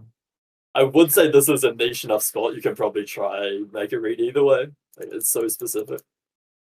I think overall, like when you play lower stakes, I don't think randomizer is a good thing. But the thing is, like at these stakes, you probably take a better decision by like randomizing and not always call, always fold, etc. And also like reduce the mistakes amount you can do by doing a pure decision. So I think it's fine to use randomizer. I think for this specific challenging stakes, but at lower stakes, I don't think it's very useful. Like I At low personally stakes, never this is a tried snap fold. for stakes. What do you say? I think at low stakes, this is a snap fold. Oh You have to be quite creative, bluffing ace queen on the turn. Yes. You have to read how good this board is for you and play really aggressively. And No, I agree. Yeah, and you should make the close call with like king jack and stuff. Yeah, that's low stakes. Honestly, at low stakes, I'm not gonna say it, but even on the turn, you're already in a difficult situation. But I mean, you cannot fold for sure.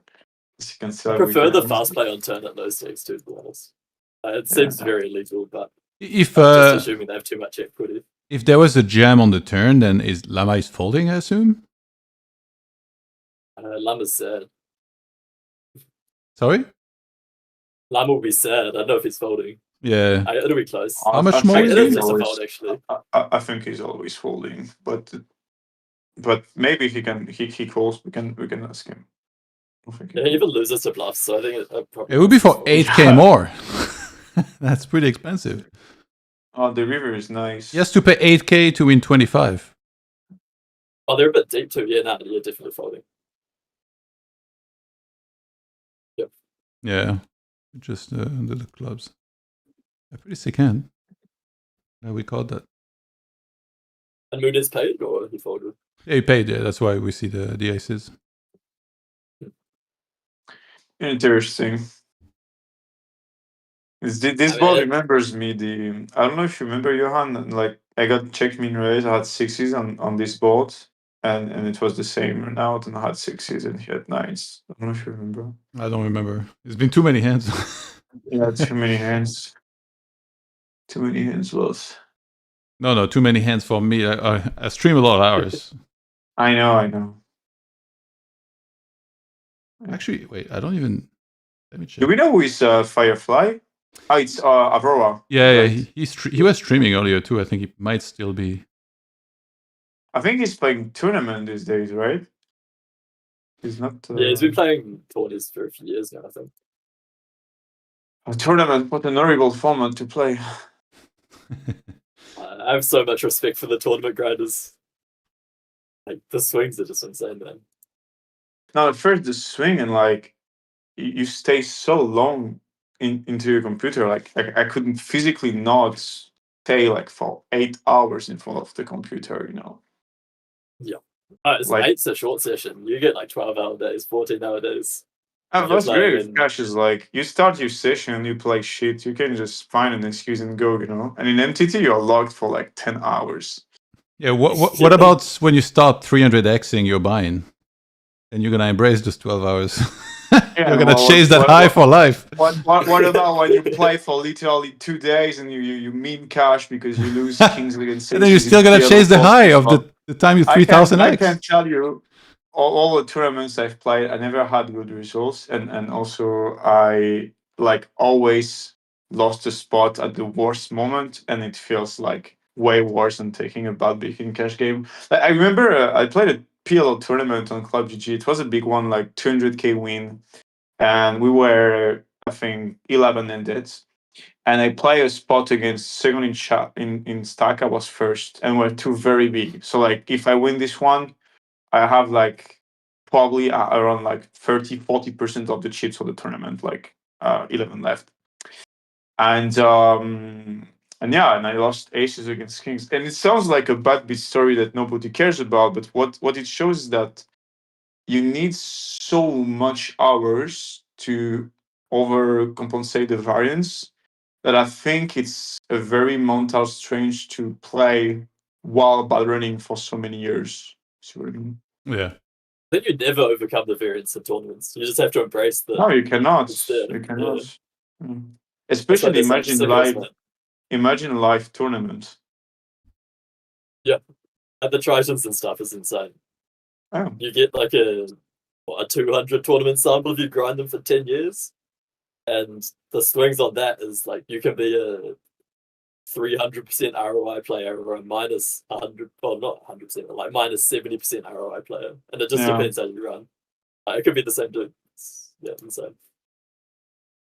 That's how you know some Then people they are, will just play on stake. some people are just sick for Kind of- still playing this. Firing like insane amounts into tournaments. Yeah, no, they're insane, man. But at the same time, I think the way it works is they just sell at 1.02 markup and they make a steady amount each year, and the variance actually doesn't matter that much. Yeah. Just selling action. By the way, are you Or friends? just Sorry, go ahead. good. No, you go ahead. And after it starts playing spin and goes, and the variance is okay actually in spin and go. There's less variance in tournament because you play Yeah, so much. I mean, spin the and same goes. thing happens in spins, right? Like people Yeah, just it's- sell. Yeah, that's true. What were you saying, Johan? Oh yeah, no, I'm curious. Are you friends with Pav by any chance? There. Do you know Pav? Have? Yeah, the streamer, All In Pav. All in path. No, I'm not friends with any of the Kiwis. I've been a lone wolf most of my career. The last few years, I've talked to a bunch of guys online, but none of the Kiwis. Okay. Okay, I got a hand here. Let's see. So this guy called Derp opens the button, Oh no. and Voidament 3-bets the big blinds. How deep are we? 127 bigs deep. So 3-bets, call. Jack 10-8. Hey, I'm starting to like the sound. And Voidament continues for half. And this is a move I've seen a lot in the micro stakes that I played. Derp just jams. Yola, any thoughts on this hand? What did you say? Yeah, what do you think of this hand? That's interesting. What's the size of out of position? 1368, so half. A bit more than half, technically. Depends on your hand, but I think it's fine. Yeah. So, like, what hands will do this typically? And then, so what is the point exactly? Like, other than, I'm sure it's much deeper than just creating some fold equity. Well, the range of our position is condensed toward a hand that has like a decent equity, even against the netted portion of Derp. So if Derp has Jack 10 and Lord Voldemort has Ace Queen, he plays a lot of cards. So this is not considered as a dry board. And so in theory, there are some spots where at low SPR, you just want to protect. You would just want to protect the equity of your hand and jam. And in most showouts, you will still have hands that can be strong enough to call fold, so you don't need to like put this hand in the calling region. So it purely depends on the hand, but you should have jam for sure with, I don't know, some hands like Jack 10 and 10 sounds the best. 10's unblock the Jack, so I think 10's probably the best. And in bluff, maybe 8x of diamond probably. I don't know. What about drawing hands like king queen? You have more incentive to just call, or could that come into play as a jam as well? Well, you will need a diamond, obviously, because you need to block the. You need to block like king queen diamond, ace king diamond that you're crushed against. Yeah. And it might be. It's tough to know without the solver. Honestly, it might be. But I think a hand like ace queen will be better than king queen. Of Because diamonds, you mean, or with one diamond? No, I think if we start jamming a hand like king queen and we have to choose between king queen and ace queen, I think ace queen is better than king queen. Yeah, but with how many diamonds? Just one? I'm not sure you can do that. I'm just saying that, like, if you want to jam, oh yeah, king queen of diamond is fine.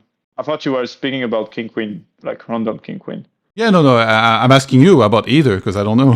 So what? Like, yeah. Oh, What about one diamond or what about two diamonds here? Like, what's the incentive of jamming over calling? Someone saying in the chat you jam some ace queen with a diamond. That makes sense. The reason why you prefer ace queen is because ace queen like has a little bit better blockers on big blind strong betting half pot call, and also you tend to have a bit more equity against the part of the calling range. So yeah, that would be my guess. So if you're voidaments here, It's better. in theory, what's some of the worst hands you should be calling, given all this?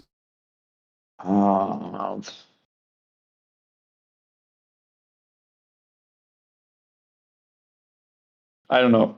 Maybe you have to call like a hand like, because if you find if you have to jam some like ace queen king queen with a diamond, I do believe that you need to call some ace king. Otherwise, it's too easy for the opponent to win money. So probably ace king has to call some like ace king combos. Like ace king of heart is a good call, for example. Because when you have ace king of hearts, you have more equity, and in position should not really raise much with hearts combos. Just call them. So how about yeah. what if he has ace jack suited here? Call, I think, always. Okay. It's too strong to fold, yeah. Yeah. So we do see a call, and we have ace jack suited versus queens. Derp without the 4-bets. What a trickster. I think queens is really literally the hand that wants to jam like all the time. Yeah, that's fine. It's a good play. Ship it. Yeah, thank you. Good hand choice. Find some more like this, eh? Yeah, that was a nice one. I'm trying to look at some more hands, but it's like a lot of coolers. We have that ace king hand of Llama against Voidamets, but we kind of already went over it, and also we don't want Llama to get a stroke while playing. Oh, you didn't see? Oh god. Let's see it like very quickly. Yeah, I don't think I saw this either. I'm sorry. Well, they're gonna say bad things anyway. I'm sorry, Llama. We're revisiting this. I love a bad Llama hand. So Llama opens. Be careful, he might jump into the chat very fast. No, it's fine. You think he's watching a pickleball? That would be funny. He's like listening. So Llama opens cutoff. Decky 3-bets the button. How deep are we with Voidament? He has exactly 100 bigs. And then Voidament cold force to 20.5. Llama jams. And Decky folds. And Voidament calls. And we have ace king versus jacks. And yeah, Llama initially thought that jacks is a little light. Somebody in the chat said it's indifferent, but then I think Llama looked it up and said, it's losing, I don't know, 0.3 BB or like something very small. I think it's 0 EV. That is 0 EV. Yeah. It's very, I guess. It'll depend on what sim you look at. But, yeah. Is this like, so jacks is 0 EV, but then queens is like a slam dunk call? Nah, so like usually Llama's jamming kings here. And maybe some queens, but essentially if you lose to kings with your pocket pair, you'll be 0 EV. Okay. Because like Llama's essentially jamming ace king on kings here. So the pocket pairs below kings are essentially the same. Yeah. Interesting. Let me see if I can find. I see they keep playing hands on that one of the tables over there. Actually, wait. The thing is, like when you have jacks, I don't know the ranking of flood Windemans, but you should actually pick 0 EV spots mathematically because there is some like small CM incentives. Where if you go like if you start winning it, and you have like a better ranking, you win the extra money. So it's. I mean, it's EV based though, right? So it doesn't matter too much. No, that's very small, but it's still something. Are you saying if you run well and meet up against Ace King? Or... Yeah, that's what I said. And there are some situations I think they will agree for the player on tops to continue playing, but there are some situations where like even playing with aces just lose money. I mean, not losing money, but like you need to play super split. If you're first and you're far away from second, you have basically no incentives to play. No. Yeah. By the way, Derp. The leaderboard's only small, right? When the stakes, like relative to the stakes, small. a few buy-ups. That's very small. That's true. Yeah. By the way, Derp, you guys drive on the left side of the road in New Zealand, right? Yeah, the right way. Yeah. So weird. You guys live in a mirror. I was in Canada for like a ski trip in January, and the driving there was terrifying, man. Like, going over passes on the wrong side of the road and frozen roads, and the truck is like flying behind you. Oh my god. It's not right, dude. All right, I found a hand that looks interesting. Munez has King 3 suited in the big blind, and he defends versus a button open from Firefly. And we head to 4-4-3 flop. Half pot size bets. He calls. And he turns another 3. Firefly continues for 825 into 1100s. Munez calls. River 6. Munez checks. And Firefly barrels pot. Actually, pot plus... What is this? $12.50 on that. Mate. What do you do this? God damn. And so, like, if you have a 3 here, is it just, you're not loving life and you just have to call? Or, like, is there any context in which you might jam over calling? I think Firefly's ripping a 3, so it seems like a snap call. I guess you can occasionally shove, pass it. Okay. Yolan, any thoughts? I think it's great exercise to consider folding even when you have such a strong hand. I think it's impossible, and this takes. I don't think there is like one person that like folding to will be great, because I think most people understand that they have to have bluffs in value. But at lower stakes, it can be considered against some people, but I think it still have to call because of the number of freaks that Fireflies can have. So I cannot do anything else. And about raising, I also think that the bluffing should be. What should you bluff with? Because the thing is, like, when you have 6-3, for example, you lose to a 4, but you also block the stronger region, so you win over the freaks region, but you block the strong region. So I think you should probably bluff this only, not other freaks. I mean, some other freaks for sure that are blocking the 4x region and then block the bluffs with an ace, for example. And if Ford's bluffing the chops like a 3 versus a hand like ace-6 of spades. The thing is, when you have a 3, like, he has like a bunch of better 4x. He has like a lot of suited 4, like ace 4 and stuff. So yeah, I think like if some people can also like value bet wide and just like have all the time over pairs. So like raising a 3 in value will actually be great, but the problem is you still need to get called by worst, which is like sometimes not happening, I would say. Yeah, I mean, I think like, Yeah, I've called this before I've considered raising. And yeah, Firefly getting there. Staying Yes, aggro sir. and finding the 6 on the river. Kind of interesting sizing. A bit more on the aggro side, it seems.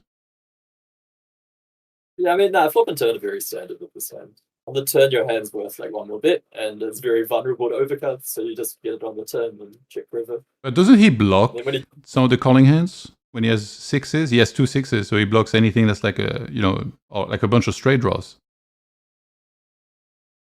straight draws a folding turn though, right?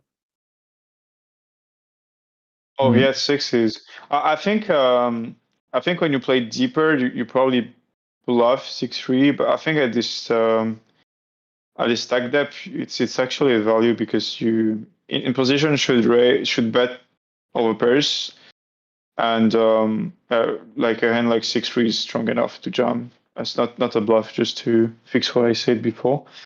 And yeah, I think 6s is okay. I think it's played well, Yeah, Alright. I mean, Nothing shove's probably the special. main line, right, on the river. Like, you definitely want two sides, yeah. The problem with shove is like you're condensing the calling region toward a hand that will raise anyway. Because you make a free indifferent, and like 4x gonna raise your sizing before, he's also gonna raise some bluffs. So I think you probably have a better size since you have like specifically 6s.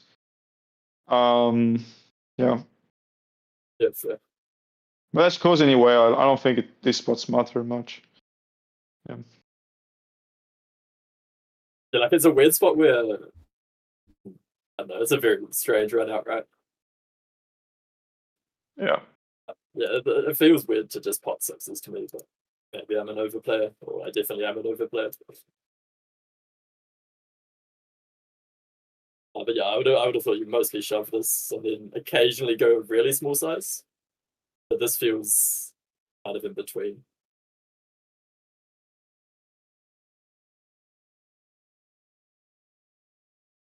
Let me see if I can I find played a hand, and the board was, I think it was the exact same board, but with a 5. No, it was 6-4-4-6 against Peter Knop. Was 6-6-4-4-5, and I check raised the river, and he called a 4. And the what was interesting about the hand that I checked on the river after it, has the 100 dips, you had 3 raise size, because the position were ETG big blind, so he didn't have much of the like bottom 2 cards region. That was the 4. So you could like raise. It was 6-4-4-5-5. Yeah. So you can raise very big with a 5, raise small with a 4, and some nuts and some weaker raise in between. So it was a spot with 3 sizing, which was interesting, I think. Yeah. I mean, this spot, the 4 and 3, there's not many of them, so they're worth a lot, right? Yeah. I'm pretty sure you can play Yeah. for stacks with a 4. And I bluffed, and he called, obviously, because every time I bluff, people call. I mean, he's not going to fold top vote, right? I don't know. Wait, You're fist pumping the money in. No, he had a 4 on 6-4-4-5-5. That was the hand. Oh, he called the bottom vote. Yeah, you got. Yeah. outrageous. Interesting. Bad, man. I play a hand, like it was one of the last 10. I check raised bluff against Chris, and he jammed in value over my raise, a hand that I wanted him to fold. So I was like, okay, he's like so wild this challenge. But I honestly, I need to ask him. I think I can probably find a hand. I think this hand was a bluff. Was button against small blind, 7-7-4, 5-3, 2 spade, all spades with 1-4 that is not spade. So it's 7-7-4, 5-3. Check out poker 8s, bet 3/4. We are like 150 dips, check raise sized, all in. He had 5s on like 7-7-4-5. It's check flop, bet turn, and yeah, and I can have quads. I can have a 6 of spade, and I thought this jam was very interesting because I should not raise much the ace of spade, because if I had the ace of spade, then he has the king of spade, but not sure he's even betting the king of spade in this texture. And so when he jams 5, he doesn't value anything because, well, I can have pocket fours, but the thing is, how much pocket fours for 6 of spade, ace deuce of spade, quads, and also I can fold fours. So I really believe it was a bluff trying to make me fold quads, I think. Okay. But it's a bit shitty. I cannot find a hand and have the visual. That would have been great. But it's fine. I found another hand, by the way. And for this This will be one, my last. I'm gonna eat after. okay. Am I stacking someone again? if, boo. if you find that hand, you can send it, like next time you join, we can do it. Just give me a screenshot and then I can easily show it on stream. All right, so we got, is it Gary or Jerry? How would you say his nickname? Gary. Gary? Yes, Gary. Okay, so Gary opens 2.7x on the button. How deep This are is we? new from him, eh? He must have prepped something for the challenge. Yeah, He played a lot on ACL. they're deeper as well, right? With those the guys in the blind. So Llama flats the small blind, and then Firefly folds. We head to Jack 5-4 with 2 diamonds, 1 heart, and Llama leads. Llama said me the same. I was told only Donkey is leading, but apparently good players do as That's well. legit these spots. He's just saying, like, I've got more low pockets than you. I've got King Jack off and Ace Jack off more than you, so I get to lead some. And yeah, it makes sense. Okay. It's like when you cold call the small blind, right? You have to. There's a player behind you, so Yeah. you have to fade getting squeezed pre-flop. So your range is actually stronger than the buttons. That makes sense. Gary calls Jack of spades, and Llama continues very small now. Quarter pot. Is that due? Is the simplification the board is pairing, so you can't really have big bets, or like what's happening here exactly? He's more just telling the same story, right? He's saying, like, I want to bet some hands like under pair on the flop, which gets some protection. And this doesn't improve them, but they're still worth a bit more, so I want to keep betting them. And like get some protection, get some value. But he's got lots of like pocket 6s through 10s here. I'd say mostly 8s and 7s probably have the most incentive to do this. Okay. Gary calls, and we head to a 10 of spades river, and Llama bets again quarter. Is he still repping that range of like middle pairs that, you know, are not a jack but over the 4 and the 5, or does he have some very strong hands in this line too? He'll definitely have some boats in here. He'll have some jack X in here. He's still playing to those same pockets, 9s, 8s, 7s, saying he's ahead of the 5x and 4x, which will check behind if he checks, and the 10 doesn't really change anything. Like Jerry will even have to hero pull some nut flush draws here that missed. Yolan, anything to add? No, I think it's well played. Like this should be played like this in theory with the pocket per region, and you just target hands like ace6, ace queen, ace king. So no, very well played. I like the line. Okay. It depends on what he has, but yeah, it's great. All right, so Gary goes 18-28. So over 4x the bets. So what is he repping then when he does this? He just calls. He just called twice, and then on the river he decides to re-raise. A jack. Yeah, I don't think even queens through aces are insane to play like this. It's probably a slight overplay. He can have a boat too, right? Yeah, for sure. And now here's the thing. What did Llama do? Llama jams. Well, actually, I don't know if it's a. Oh, really? I don't know if it's a jam. No, it's not a jam. Sorry, because they're very deep. So he re-raised on top again. How much? He goes 7.2k. That's funny. Because he has a bunch behind. They were like super. They were 200 deep, I think. So what is Llama repping now? What is going on? What do you think he has, Yolan? Oh, we don't know his hands. No, we don't know. We don't know think- anyone's hands here. Well, I know, but I think. I know Lama's hand. okay. I was gonna ask you to I think guess. he has. I think he has value, and I think he has.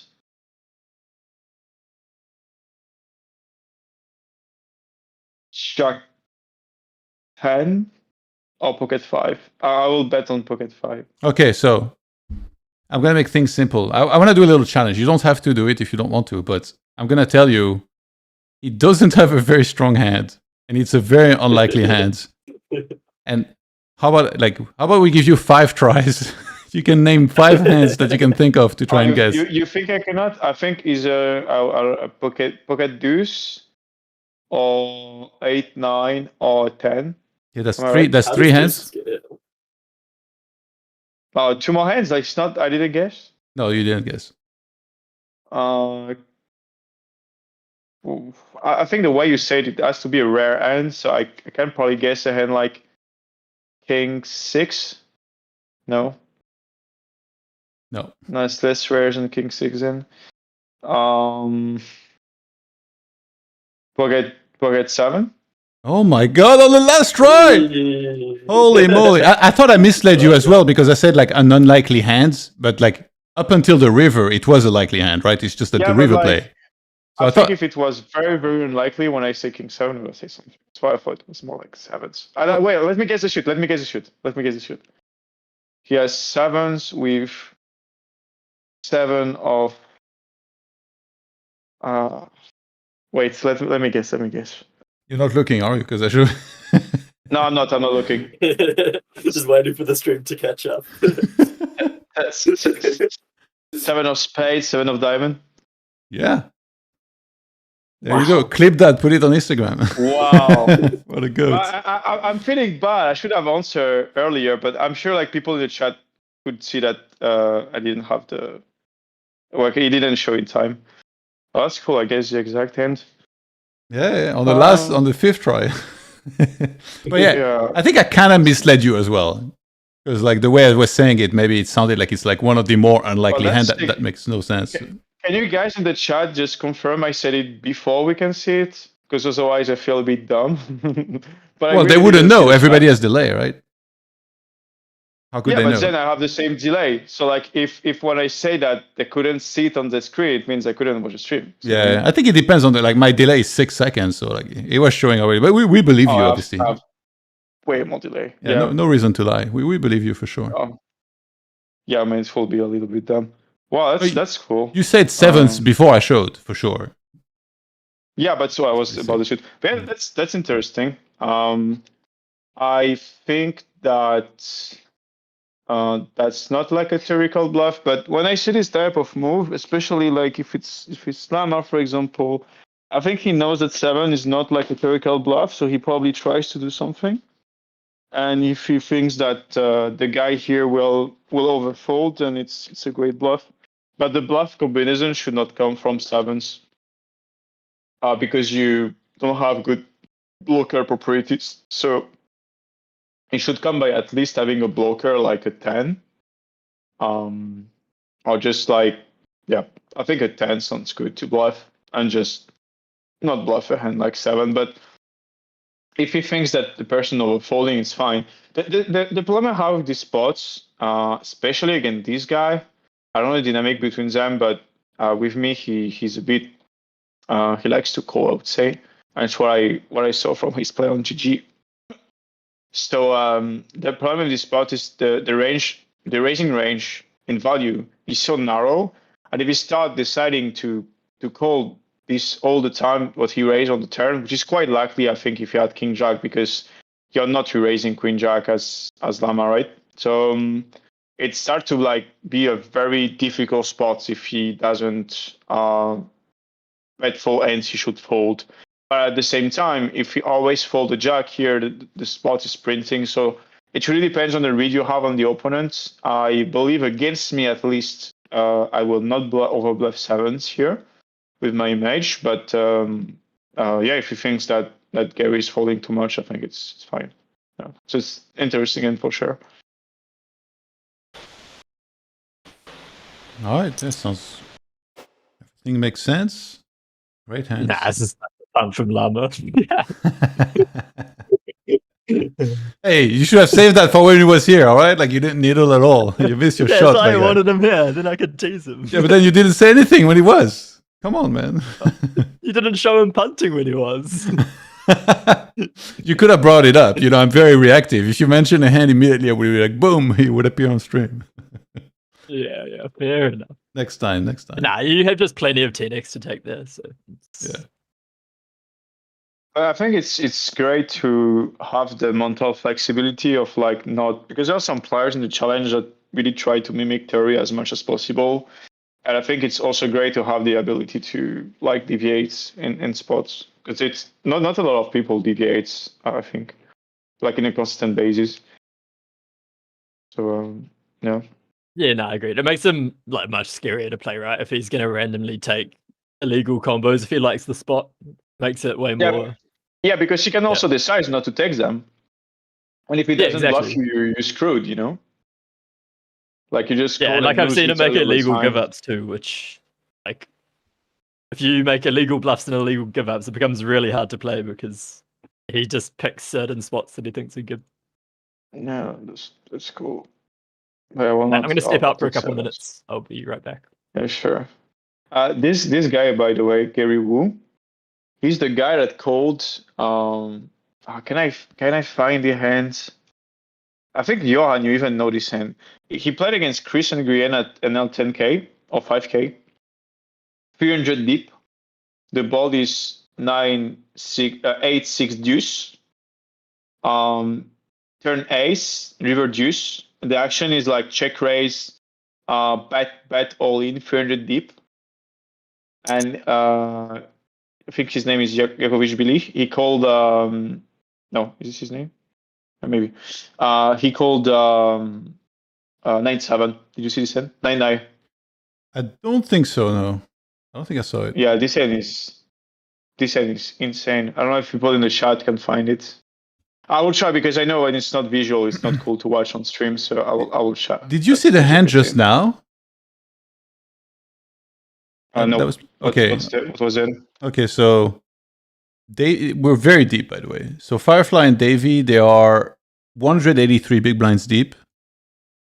And then Davey opens the button. Firefly 3-bets the big blinds. And Davey calls 8-9 deuce. It checks around king on the turn. Firefly bets small. And Davey, in typical fashion, cranks it up, but pretty big. 3,500, from 742 to 3,500. What do you make of this? I'm watching the hand right now. Yeah. Okay. Bet small. Raise. Interesting. Well, the turn card is very good for our position even after a check.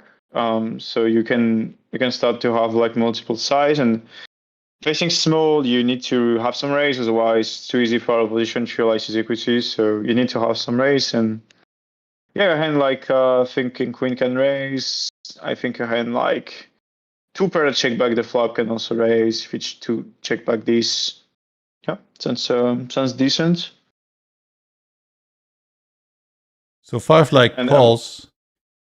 Okay. And then on the river. Okay, you need to see this hand there. You have the stream open, right? Still. Yep. Yeah. Okay, so with the 3-bit part. Yeah, with the delay, you're going to be seeing this in 5 minutes. But yes, Firefly and Davey, they are very deep, 183 big blinds deep.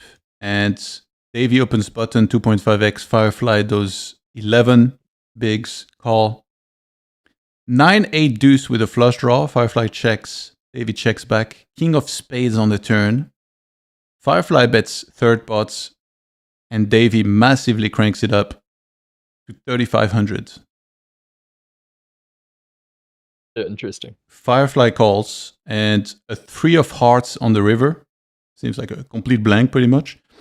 Firefly checks, and Davey says, all you can eat. And again, we're deeper, like it's not SPR1. There is 9,300 in the pot, and they have 136 bigs behind. So it's a huge jam by Davey. Yep. So what's his value range here in this line, and what's the bluffs you guys can think of? I can tell you right now, Firefly has aces. Ace has got to go, I think. It's got to call no matter They what. got to pay. Yeah, I just think because so. a lot of stuff missed, like Jack 10, diamonds, all of that. Queen You Jack. just don't have that many hands better, right?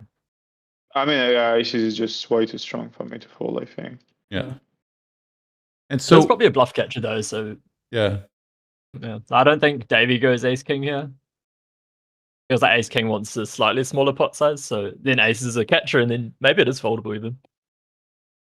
Like Davey's mostly repping king 9, king 8, pocket 9s that trap flop or a set that trap flop. And so what's his bluffs? Let's go with. Do you bluff diamonds here? I think low diamonds are reasonable. So 5-4 of diamonds wouldn't be insane. okay. What else? It can be a low pair. It can be if he has ace 2, it's kind of reasonable.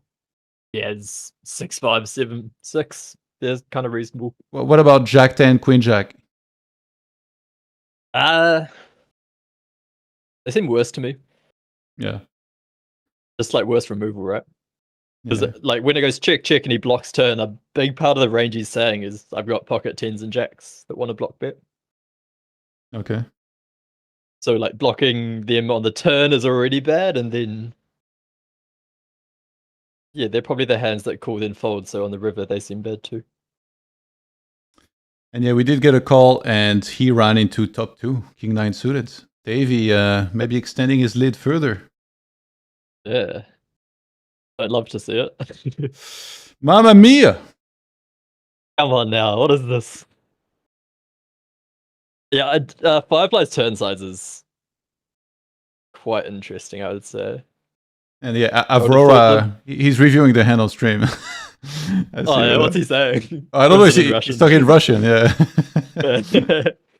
Translate, please. So sick. Yeah, he sat out after that. Yeah, that's pretty sick. Big pots.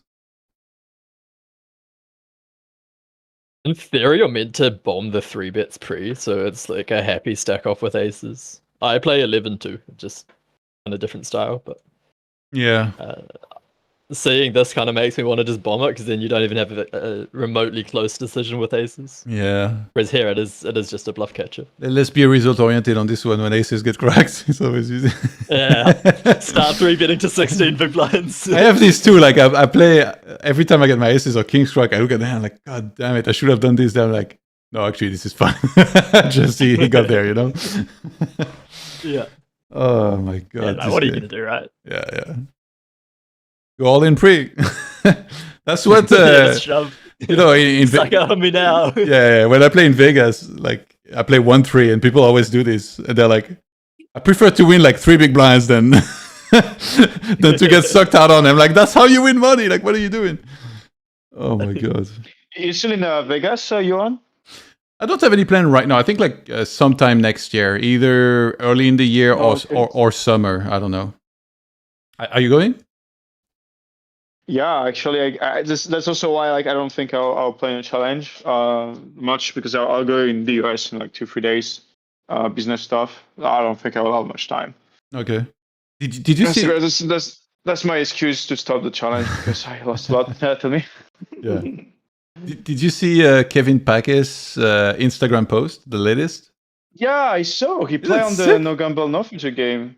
Yeah, but like his Instagram post is like a gigantic, like multiple $1 million villa in LA, and then it's a private jet to Vegas, and then it's a suite in Vegas. Damn. Yeah, the win. Yeah, I was like, damn. Is this invited or not? Like jet are like super expensive. Yeah. I took my first jet like 2 weeks ago, and it was like a numpty leg. Did you know what is a numpty leg? I'm assuming it's something like you pay less than if you properly Yeah, you like pay charter way it, right? less because exactly, you pay way less because it's the return flight of someone's taking the flight, and so I got the flight. We're doing Brussels to Nice, like 2 hours, and I got it for okay. Let's guess the end. Let's guess the price. Well, what's your guess? 6K. What about you, Tim? To like I completely zoned out. What are we guessing? the price of the anti-leg jet I took to go to Brussels to Nice. Honestly, is that like a private jet that you get for cheap? Yeah, is you get like it's the return of someone's taking the jet, so the price is lower. Let's go for the bargain price of 15K. No, you see, I it's paid- less. It's less because it's a short It's route, less, and he's less. bragging about it. So it's less than 6K. It's probably like Oh, it's bragging. 2K. Okay, it's gonna be If like I'm bragging, it's yeah, because 1K it's or like something. it's like 2K or it something. was 1,002. Okay. 2 hours, 1,002. This is insane, right? Yeah, I mean it's a short route, right? It's not a very long No, flight. I mean, yeah. I'll the pay my thing is economy like flight of $50, thank you. no, it's like in Europe, like this flight is basically 200, 250 if you take it at the last moment. So like Yeah. it's not even per person. So if I was with 3 other people, like taking the jet would have been like same cost as normal flight. Yeah. And I did it obviously because I wanted the experience. I'm not gonna take like jets like this all the time. I think it's useless and you need like a super huge roll. So, but that was a cool experience. But just saying that because this is probably the cheapest and most accessible experience if people want to do a jet. And there are like plenty of sites that show like the empty-leg jets, and you can see if you can get one. And if you're with 3 other people, you want to try, it's like 300 per person. I think it's a really cool experience. And what about Davey? Kevin. Yeah, sorry, and let's go. Oh, no, okay, something else. No. I'm saying, what about Kevin doing that same thing, but from LA to Vegas? How much do you think he paid? 1,200. Oh no, like he paid way more because his flight was a Gulfstream, I guess. Yeah. I think it was like 900. So like this is like I don't know. I think it's your multiple people. It should be less expensive per person, but that's at least 20K. I think, especially in LA, like at least 20. Yeah, that's yeah, man. That's cool. That's cool. But I always wanted to like find a company that does share jets, jet sharing, because well, it can be way cheaper if you go with other people, and there is no unfortunately because if you do a jet sharing company, you actually have the same like security standards as commercial airlines, so you have to have like massive costs, and it's like not really doable for the margin that you have. So Yeah. it's not existing. But yeah. Also, this is interesting. Who won the hand against Davy and Barak? Did Barak won? The King 8. I didn't see the river run out. I'll replay it. There was a 4-bit pot a while back that looked fairly interesting too. I think it was free bet. So 104 big blinds deep. Davy opens 2.5 on the button. Barak does 12.50. He doesn't want his aces sucked out on. None of that I thought it.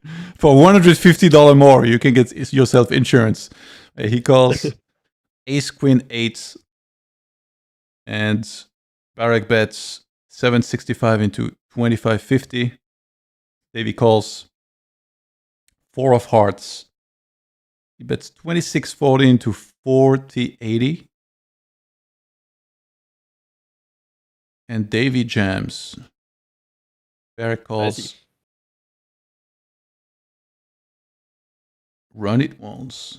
Yeah, pair and flush draw. Doesn't this board kind of feel like Barak has a lot of very strong hands? Yeah, but he's also got a lot of equity that's good to deny.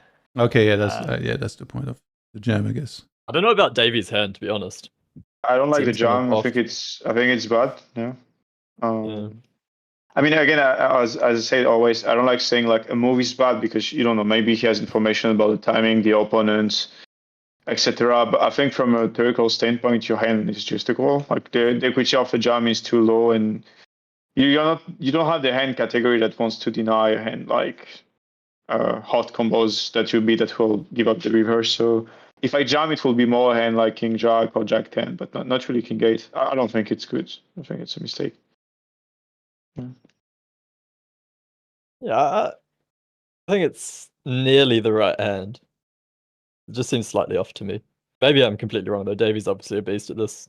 And I'm not surprised at all to see Davey jamming it because he loves fighting for the equity. And this is Davey 101. He has like he has a pair and a flush draw, like it cannot be like that bad for sure. What was the Barak size on the flop? 1/3? Very small, yeah. Yeah. Oh, that's funny. Yes, this is losing 3 big blinds. To jam? Yeah, that's a lot. Yeah. Well, we don't know. Maybe that's $300. A quarter of a jet flight from Brussels to Nice. Yeah, that's sick. What was the bet size of Barak? On the flop, it's 765 into 2550. Thanks. And then on the turn, 2640 into 4080. Spicy hand on this one as well. Yeah. Well, that's interesting. I'll try to study it after. Maybe he has read on Barak on how he constructs his turn second barreling range, and it loses 4 blinds or 3 blinds. But the thing is, if the opponent doesn't mix up well the like stall play frequency of like ace, queen, queens, and aces, and like jamming becomes better. But it's tough to know. I don't know why he jams, because I think he's too strong to like not understand King 8 is a call. So if he jams, it's because there is something, and that's what's interesting to dive into. Yeah. Yeah. It's like sit over sit on that other table. Or Barak. What hands do you think make sense to shove on this double flush draw spot? That's a good question. In bluff or in volume? Bluff.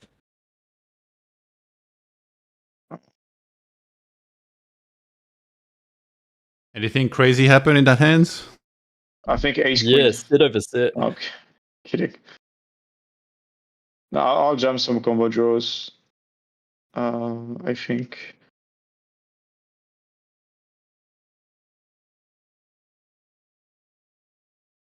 Can you replay that hand that just played your hand?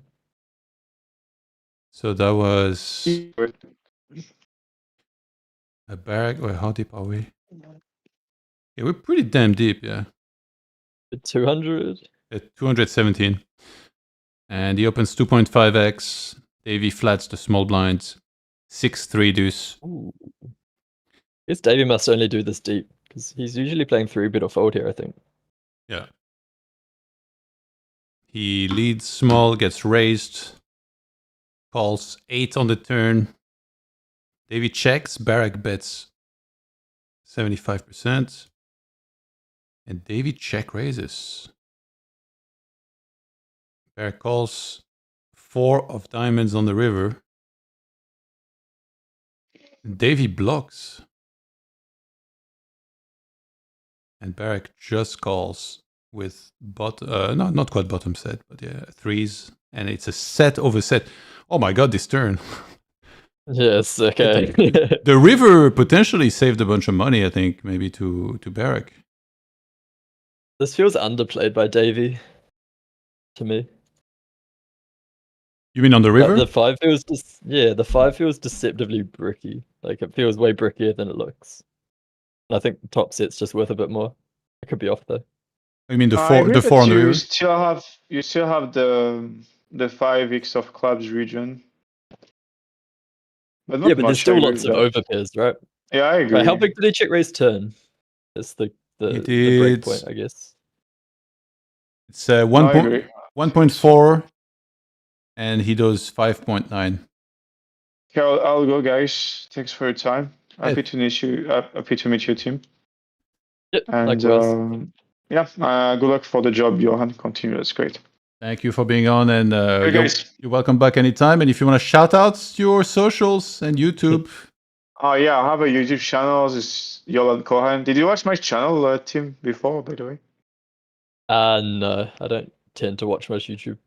Okay, so do like Tim, don't watch my channel, and yes. Am I meant to say yes there? I don't know. No, that's fine. It's no worry. Just curse. Okay, see you guys. Bye. see you. Bye-bye. See you. Bye-bye.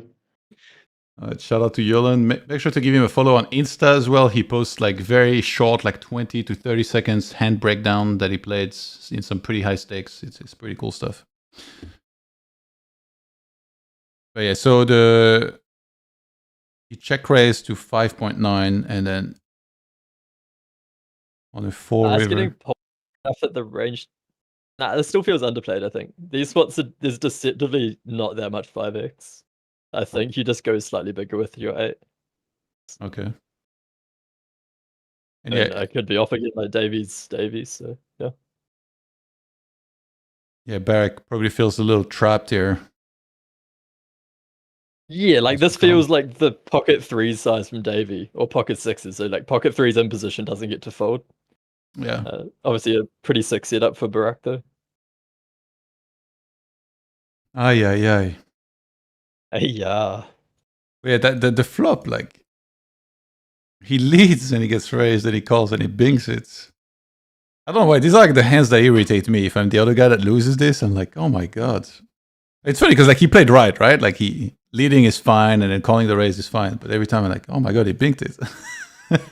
Yeah, nah, it's like I'm kind of like the in a similar way, like you know those guys they play live and they're like, oh my god, you rivered me, but like the hand is like fully standard and it's like, well, you know, who gives a damn? Like the hand kind of played itself. Yeah, and then I'm like the same, but like I don't really care about the river. It's just like the guy got there and like hit his card, but he as long as he played fine.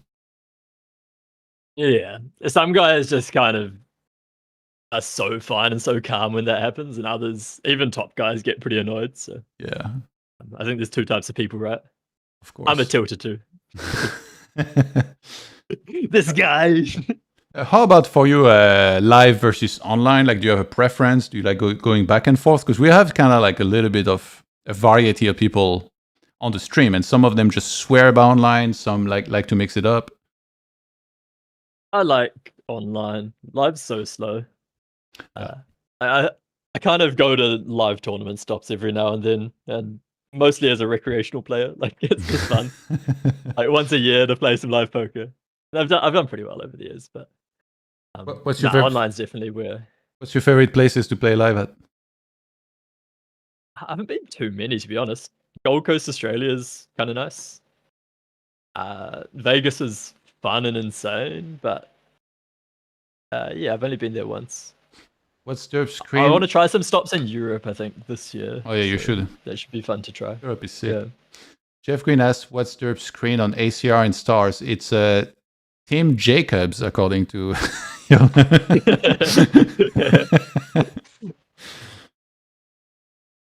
I'm Seifold on ACR, and stars I don't tend to play there anymore. Tim Jenkins on GG. But coin poker is the best side though, right? At the moment. Exactly. This challenge is so fun, man. Yeah. I'll definitely have a proper run at it next year. How come not this time? You had other plans, or you learn about it late? Like, what exactly?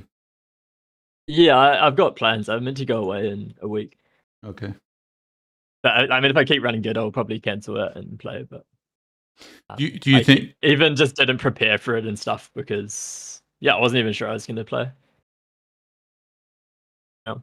Well, what about the anti-tables? Is that something that you think is like normal? We're not seeing much of. In this tournament.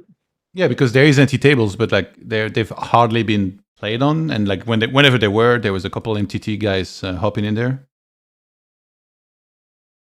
I think most of the cash guys see non-ante as like the most competitive because it's where we've all played millions of hands.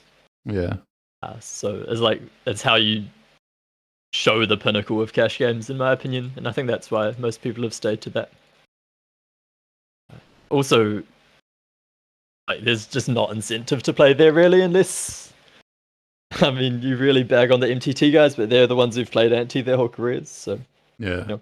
But not that deep, yeah. Right. It's like the whole argument of like why both will play that is that they think they're gonna have some sort of edge. yeah, I mean, if MTT guys committed before time, I'm sure the cash guys would prepare for it. Yeah. But that feels less like the cash game world champs and more like some ego war between the tournament pros and the cash And we pros. love that. Yeah, I mean, if you set that up, I'm sure you would get some stuff going. It's good. Full WWE, like break some chairs on the backs and everything. Yeah, Full soap big opera. intros for each of the players. Have you got wrestling intros in you? No. The crazy commentator voice.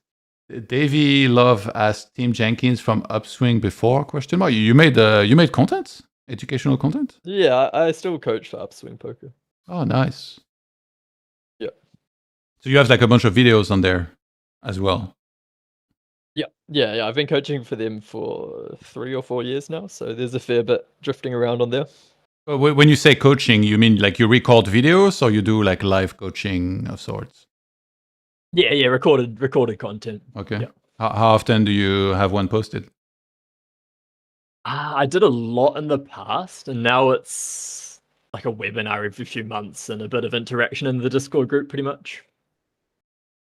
So, yeah, not a ton. The groups, like Yuri's restructured it recently, so I think a lot of my content is still in there, but Yeah. there's the new structures, a webinar a week with maybe 10 different coaches. Okay. Yeah, I'm in that rotation. Yeah. Which of your videos like has had the most success? Like either like in terms of views or like the feedback that you've received that people have really liked? I've got pretty good feedback in general, but I don't have access to any of the metrics, so I actually don't know. Okay. But there isn't And like it's kinda like- there isn't one video in particular that you like people have been like, oh, holy shit, like that was crazy, like good.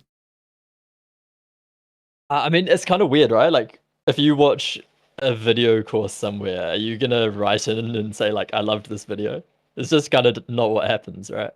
I mean, it should be, but I guess I feel like maybe poker players are not quite like that. They won't commentate that much necessarily. Yeah. Yeah. No, I think in general, like most of my stuff got really good feedback, and Yeah. it just depends what resonates with everyone individually, I think. Or like if you had to rate some of the videos that you feel were some of the best that you've made, like what were the focus of those in the past? Oh, all of it's amazing. I don't even remember, to be honest. Yeah. I like record the stuff. I think it's all good, and then kind of forget what I did. I did I reviewed some of last year's coin championships actually with Owen on there. So that was fun. Okay. That was memorable. Nice. And yeah, no, I think like most of the content I made was actually really good. I did like a high stakes hand history review, which had some cool concepts in it, and had various theoretical stuff that I taught. So yeah. Yeah, Davey Love asked if your older videos are still relevant today. Yeah, they definitely are, I'd say. Yuri redid the whole lab, so everything in there is still relevant. This is becoming a marketing pitch. Well, no, I'm curious because I didn't know about this, and then I saw someone in the chat react. So you might as well promote your stuff. I mean, yeah, it doesn't benefit me directly. What made you want to do some content, just to like kind of vary, or like any particular So reason? like, I learned from them back in the day. So, like, that was the first course I bought, was the old like Doug lab. Yeah. And then yeah, I just did well and decided I wanted to try it out, like some stable income. And for me, that was like a big win early in my career. Like, I guess when if you've got some family who don't really agree with your choices, being able to say like, "Hey, I coach for this training site. It's one of the best online." Give some validity. That's like an easy win to be able to point to. So I think that was part of it, to be honest. Like as like a way to point that I'd done well, almost. Wanted to prove to the fam you weren't just a pure gambling degenerate. I'm not just a degenerate guy playing poker. I love that. I legitimately, that's probably why I did it. At the time, I didn't realize. Yeah. Sick. Nah, they're a good company. They've been good to me over the years. So. What about podcasts? You've done any? Nah, Wacko's trying to be. The Wacko's been trying to get me on for. Get on there, dudes. Come on. It's like the best podcast. Maybe. I will at some point. There is no downside unless you really think you cannot. Or I mean, obviously, I'm not a good poker player, so maybe I don't understand. But I feel like there is no downside unless you feel like you won't be able to control yourself and you will give away too much. But I do feel like you could prepare yourself, like kind of like mentally or with some notes to make sure you don't mention some things that might end up costing you. But like as far as sharing your story, even that alone, I think is like really cool. Yeah, inspire some people. I was kind of thinking if I released something, I would go on, but I'm pretty happy being private too. Yeah, of course, that's respectable. Yeah. HTP asks, which upswing course would you recommend to No Limit 10 to No Limit 50 players? I'll be making sure I get paid for this advertising. I think the lab's solid. It's like a to Z. Like it takes you through every level and kind of meets where you're at. So the lab 2.0 is the one. Wait, that's a course or that's like a subscription-based thing? It's a subscription. Okay, I feel like nowadays everything has switched to that, right? Yeah, I think it's just a better business model, right? I mean, like, I can see the argument for like why master classes were also really good initially, but it seems like nowadays it's like that doesn't even exist anymore, really, from what I've seen. Yeah, they're kind of going out of fashion. Although I think they still pop up every now and then. Yeah, the stuff with like webinars is like just way more interactive, which I think when you're starting out, you kind of need. Like you could watch all the videos in the world and like you have 1,000 questions, so like nobody ready to answer them. Yeah, and there's like a whole thing they did with the restructures. They've tried to make a more active community on Discord as well. So like people can ask questions and stuff. Yeah, I think it's probably just better for both sides. Yeah, like the site makes more, and it's way more interactive for the members too. So I think it makes sense as a model. For sure.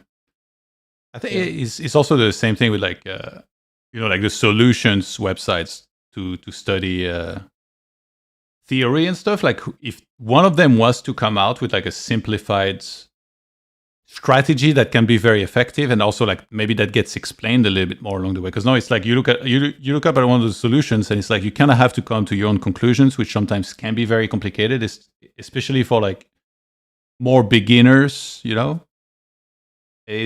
I think GTO solutions are extremely complicated to look at unless you have someone with a good understanding explain them. Yeah, and it's so easy to take away the wrong things as well. I almost think you're better off learning by just kind of thinking practically, and I would almost say don't use a solver. Yeah, that's difficult too. Probably. HDP says, I felt like lab and Uri courses were more for No Limit 200 and above players. Nah, definitely not. Yuri's like exploit one, he was, but no, the lab's kind of aimed at people starting from zero even, and it kind of, I think you take a quiz and it meets where you're at, sort of thing. Yeah. Takchi says, I don't think you'll see my face until the like more advanced parts of it, because my stuff's usually on that side of it. Whereas guys like Yuri are so good at teaching. Yuri's brilliant at teaching the concepts at every level, sort of.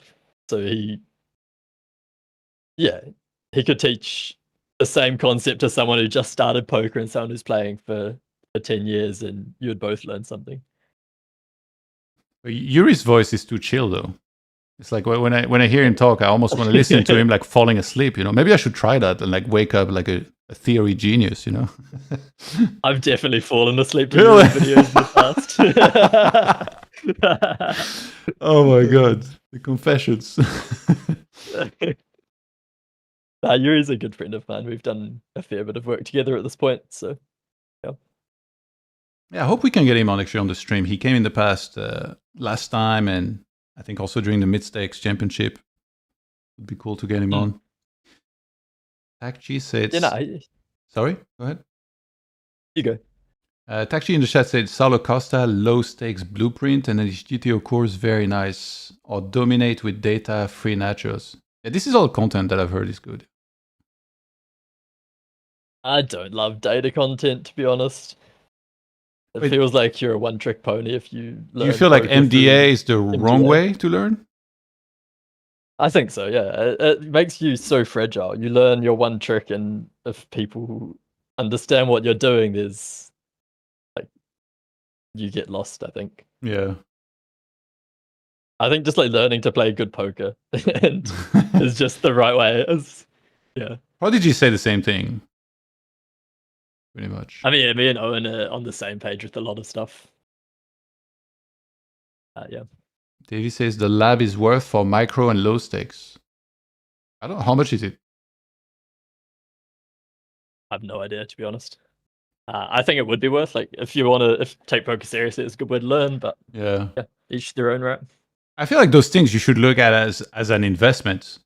Like for me, even something that costs like, let's say like 1K, and then I think like, obviously it's not cheap, but then I feel like if I spend 1K on like, I invest into like studying, the return I might get on that like might be insane, right? Like if I end up moving up and like beating the games like that I play in very I remember strongly. when I was playing 50 NL, I think it was, I spent like a quarter of my bankroll on PO Solver. That was before GTO was a thing, and you had to run all your own sims. But yeah, how much was it? Being a might have been $300, $400. Okay. So you were playing No Limit 50 with 1200? Nah, 2K, right? Like 40 buy-ins or something. Yeah. Yeah, like I was always a believer in like just invest in yourself, and that's always going to come back to you in some way. Yeah. I think especially at the micros, like that's when you need to learn the most. Studying there, yeah. Like the studying you do when you're a low stakes player gets applied for your whole career. So grinding out $5 an hour or whatever is worth so much less than putting in an extra hour studying and getting better. Yeah. Actually says it sucks that learning the good poker takes so freaking long. Actually, I think the opposite. I think like because it's challenging, that's what makes it even better, because then like let's say you get good, it's going to be much harder for other people to be able to be on your level, and then like you're playing essentially with worse players because you've outworked them, and that's also like kind of like what makes it beautiful. It's same with like, I feel like jiu-jitsu, to get a black belt, you need to train for like ages. It might take like at the quickest, 6 years, probably more upwards of like 10 years. That's what makes being a black belt like so special, and then like you're just supposedly better than the other people that like you're rolling with the lower belts. I feel like there are some similarities, and you can for sure. You should That's be what able makes to it see a the good good game, right? Yeah, exactly. If you master it in a month's study, the game's going to go away pretty quick. Yeah. It's like if you tried to play noughts and crosses professionally. It's like, no, everyone solved that.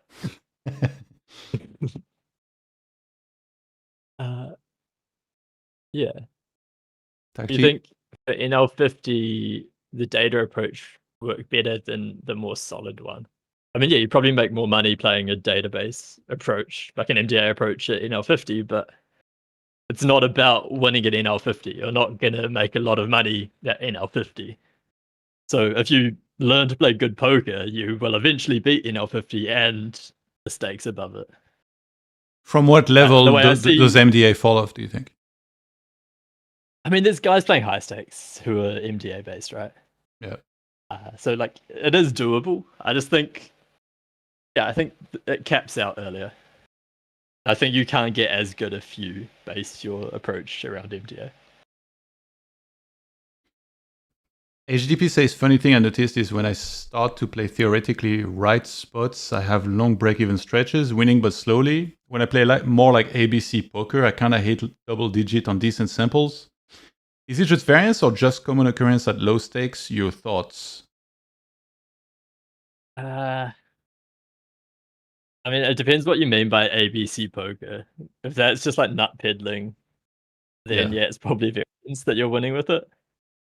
I think just playing good poker and making like, I'm not saying don't adjust. I'm saying have a good sound strategy and adjust from there, rather than basing your strategy as like some MDA line, like, oh, they overfold a ton to triples on these textures.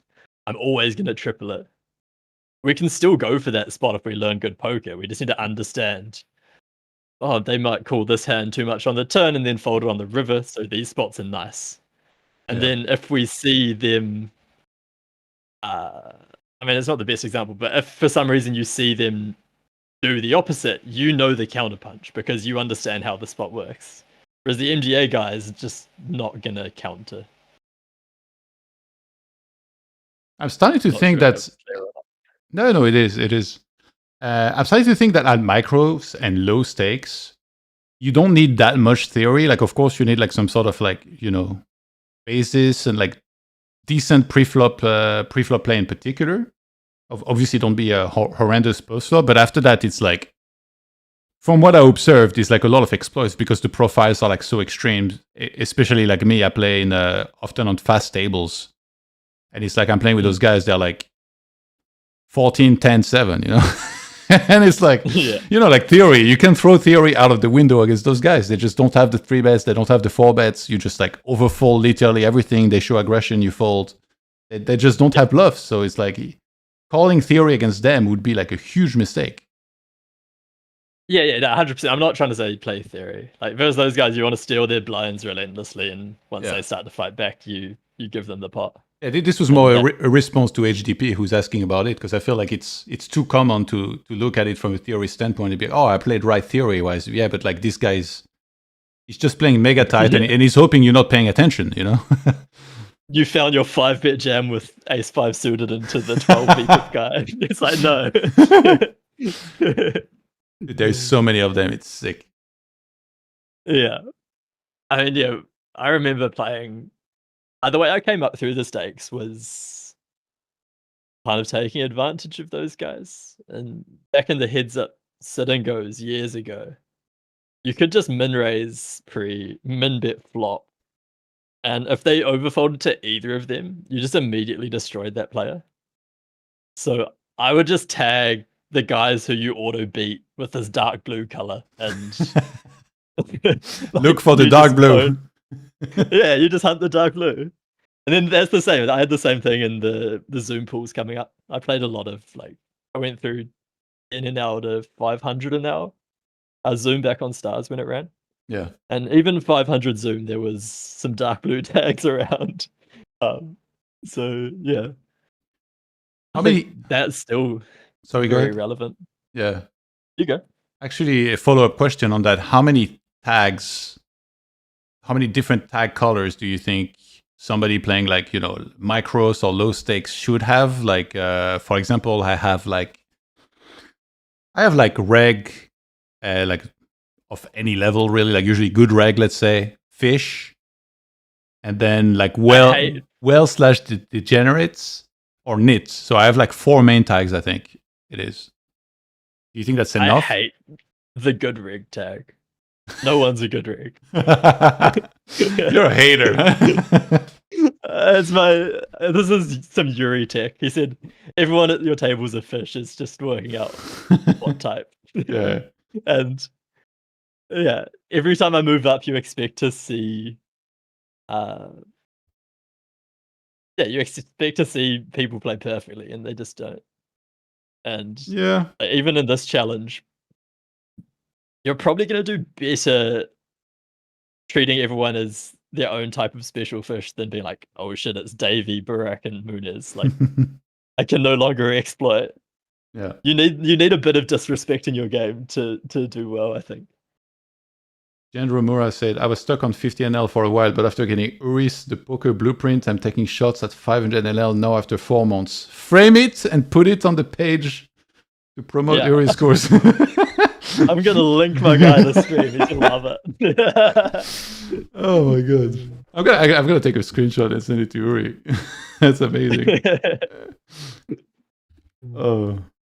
Yeah, as for number of tags, I'd probably have 3 fish tags, 3 rig tags, or something like that. Maybe 3 rig tags. Yeah. By the way, when I said good reg at no limit 50, that would be like, I don't know, like 23, 19, 12, which basically doesn't exist. Like it's either they have like, you know, third. So to get good reg, he needs to have looked at a pre-flop chart. Exactly. Yeah. It's either they have like 13, 10, 7, or they have like 50. It starts with 50, and then you already know the rest. So there is also no in between. So the few guys that are in between, I give them the respect that they've studied a little bit, and then I give them the reg tag. These guys are the crushers in 50 now. You know, in general, it's like passive recreational and punty recreational would be the 2 main ones. And then the nitty guy, have your dark blues. Yeah, actually, for me, nitty guy is blue. I'm revealing my tags. You know, like some streamers, they have a tag comment in their chats, and like me, I don't, just because kind of I want to keep it secret. And there's always those guys, they join the chat and they do exclamation mark tags. And then I was thinking trying to see what they are. Exactly, and then I was thinking of doing a comment of like that's response. You've been tagged as a whale. And then anytime they join, you should just have all colors whale, whale, whale, whale. That's a good idea too. You change the tag of a dark blue that counts to punched, for example, or do you just add a note? I mean, yeah, I just don't think the dark blues tend to counter punch, right? I was gonna say game plan. They're dark blue for a reason. They're never gonna fight back. Yeah. Like their whole game is get dealt aces and try to get the money in. They don't have the counter punch. They crouch and like they hold some sort of like garbage cover as a shield, and that's it. That's all they do.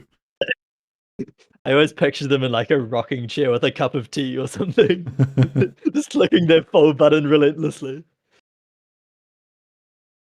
You know what's sad is that I'm probably that guy when it comes down to like short-handeds.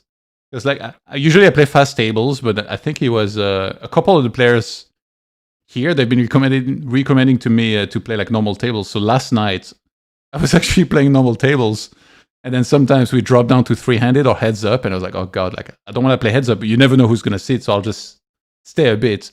And then it's in heads up, I have like no experience. It just feels like I never have anything, so I'm like fold, fold, fold. And I'm like, oh god, I'm one of those guys getting run over by one of the shit regs because I have no idea what's happening and I never have anything, you know? You would have got the dark blue tag. Yeah, that's me. Shit. Oh god.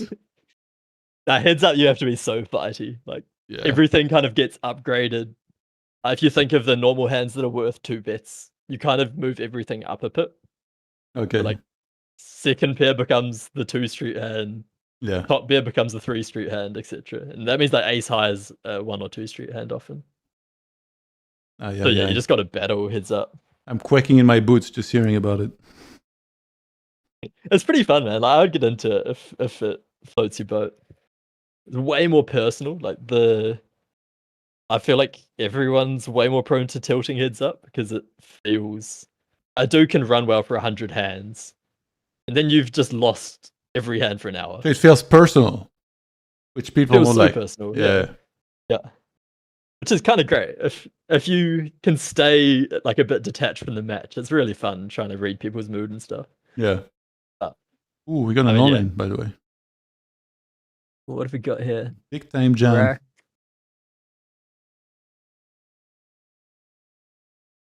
A big old jam, actually. It's Barak, so Queen 10 only. Yeah.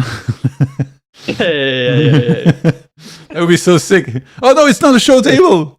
We're probably not gonna see. Oh, no, please call Moonis. We need to see. Go. Wait, he loses 15K. We need to prove that Barak's not Queen 10 only.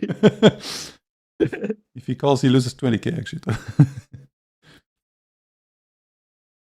Please. Munez. So your perception's that Burak's nuttier than Munez. Actually, so like for me, I'm a terrible player compared to you guys, but there were many jokes made by some of the guys that Munez was like pretty tight and that Barak always has it. So, I get it a little bit. Maybe yeah, the Barak always has it trumps the nittiness of Munez. Oh my God.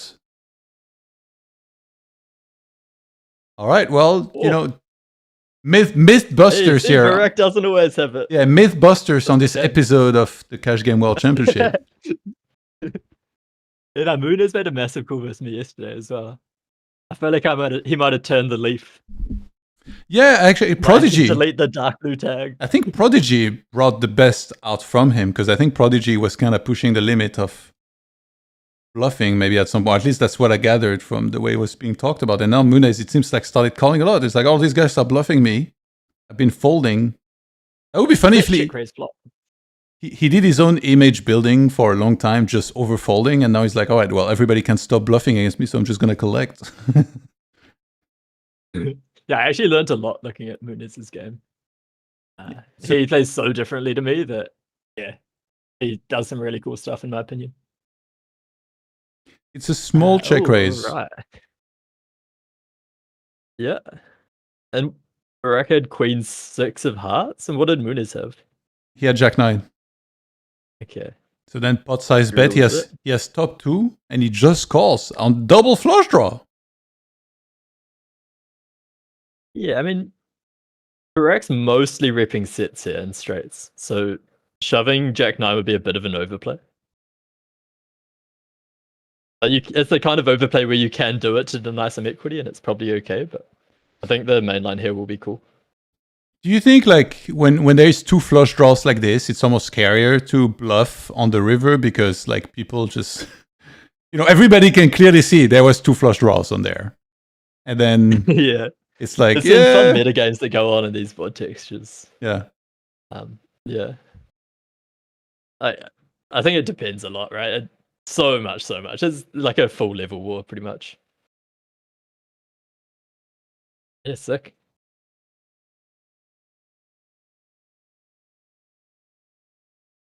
Do I have any thoughts I want to share? Not really. Yeah, all good. I think well played by both. Yeah. And Munez's hand's a mixed call on the river. Barak's hand seems reasonable to punt off. Is Queen 6 suited like 100% check raise on the flop? Or like how do you figure which flush draws you want to raise? It won't be 100%. You don't check raise as much when they go the really polarizing position. So it won't be a pure check raise for sure. Okay. Yeah, I just spin it in sometimes, essentially. I think 200 deep here. Like, I think everyone's winging it a bit more. So maybe having slightly higher equity ones like this makes sense. Yeah. Where you have some backdoor equity around the 6 and stuff. Yeah. No, it seems pretty reasonably played by both. Another all kind in? of set cooldown, really. Oh no! Are they playing a no-show table? Oh my God! And we got that to one see. Was show, right? Yeah. Sorry. There was a big hand on the left too. Oh, was there? The last one or before that? This left table. I think Barak might have just want to stack off Davey. Unless I completely misread. Maybe I messed up the order because earlier I sorted by pot size, but I don't think so. Let me see. Oh yeah, no. So, wait, did you see any of the holdings? No, I didn't. Okay, no. Okay, I'll go through the replayer, then show it on stream. You can tell me. This was 3,500, and before that was 1.5k. Okay, I must have seen. I think.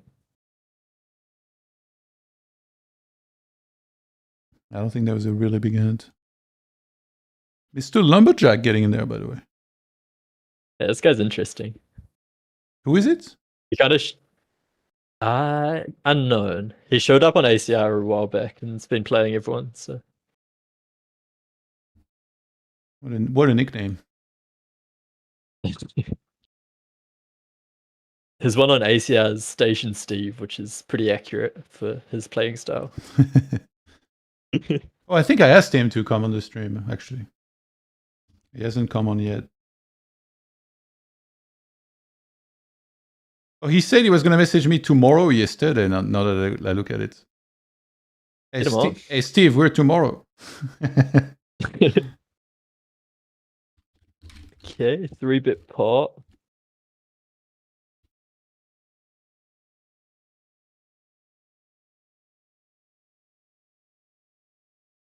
Really interesting C-bit size on this board texture.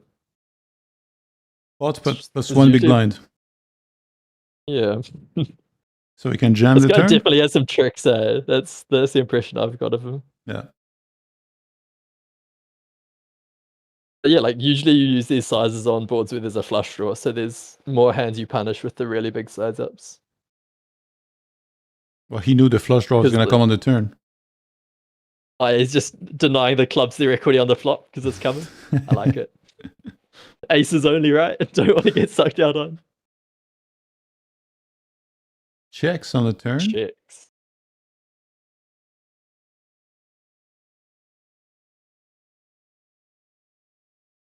Yeah, this is interesting. Oh no, who's got the queen jack? Barack. I think Lumberjack's mostly just surrendering here, at least in theory. Like once you polarize in check, generally, if the turn's a brick, you're mostly just giving up. Okay, he jams and gets snap called. Oh my goodness, it's a set versus two pairs. Eric didn't even take a second to think about it, he just snap called. Yeah, I mean, that hand's way too strong to ever do anything else. And yeah, interesting. I'll bring it up in the... Actually, there is a hand going on right now. Lumberjack in another hand against Davey.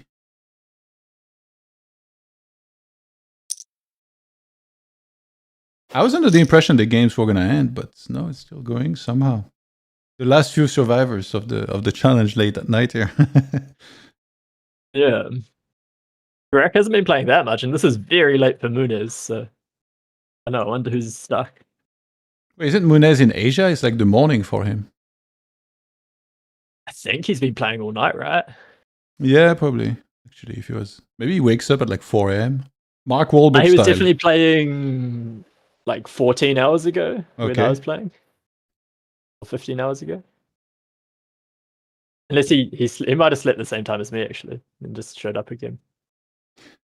But so Mr. Lumberjack, 3-bet sixes. Well, he had sixes, right? Yeah, so sick. He just drills it. What the... Mate. Oh my god. This is a reasonable part to the strategy. No, if but you're playing a polar size here. Maybe it is, but if I'm Barak, I'm on live tilt right now. Yeah. Oh my god. It's so sick too, because when I have this type of hand, I'm like, all right, well, I flop top two, and then the guy bombs into me. I want to keep all of his bluffs in, and then I call, and then on the river, I just like, I want to throw a TV out of the window or something.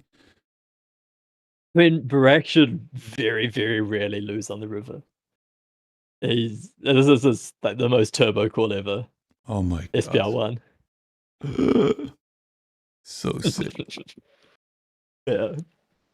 You know, in a way, I'm glad like this doesn't just happen to me, because this happens to me very often. I feel like too. Like I play with people that make this plays, and I'm like, yo, like, come on. So this is probably pretty sharp for what it's worth. Really? Yeah. Oh my god. I mean, I don't know about the turn. So those degenerates are no limit 50 somehow? They're degenerate moves match theory? Right, check their sims. Yeah. It's kind of funny like that. A lot of the fish lines, everyone's like, oh, they suck. Yeah. And then once you get back to the high stakes, it kind of loops around. And there's some merit to them again. You know, that's a pretty sick hand.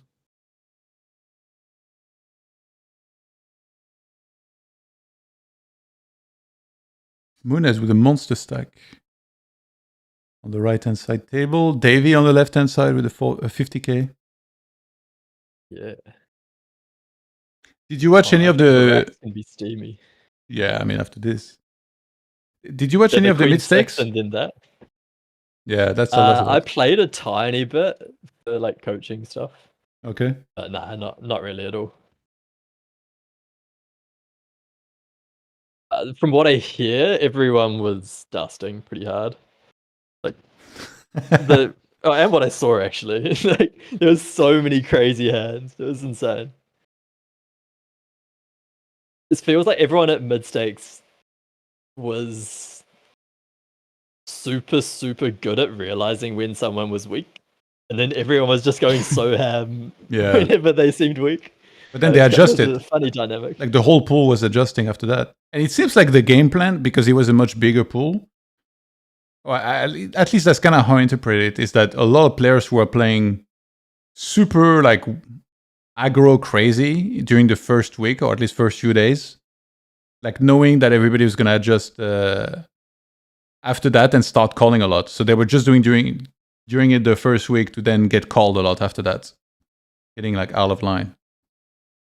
Yeah, I think those dynamics happen more at like mid stakes too, right? Yeah, I assume like high stakes players would adjust like as soon as they see a first few showdown where people start really like showing up with it, they will realize like players have already like adjusted very well. I think in general the high stakes guys know more accurately what's super out of line and what isn't. Yeah, Because there's a lot of stuff that looks really punty, but it's just accurate poker.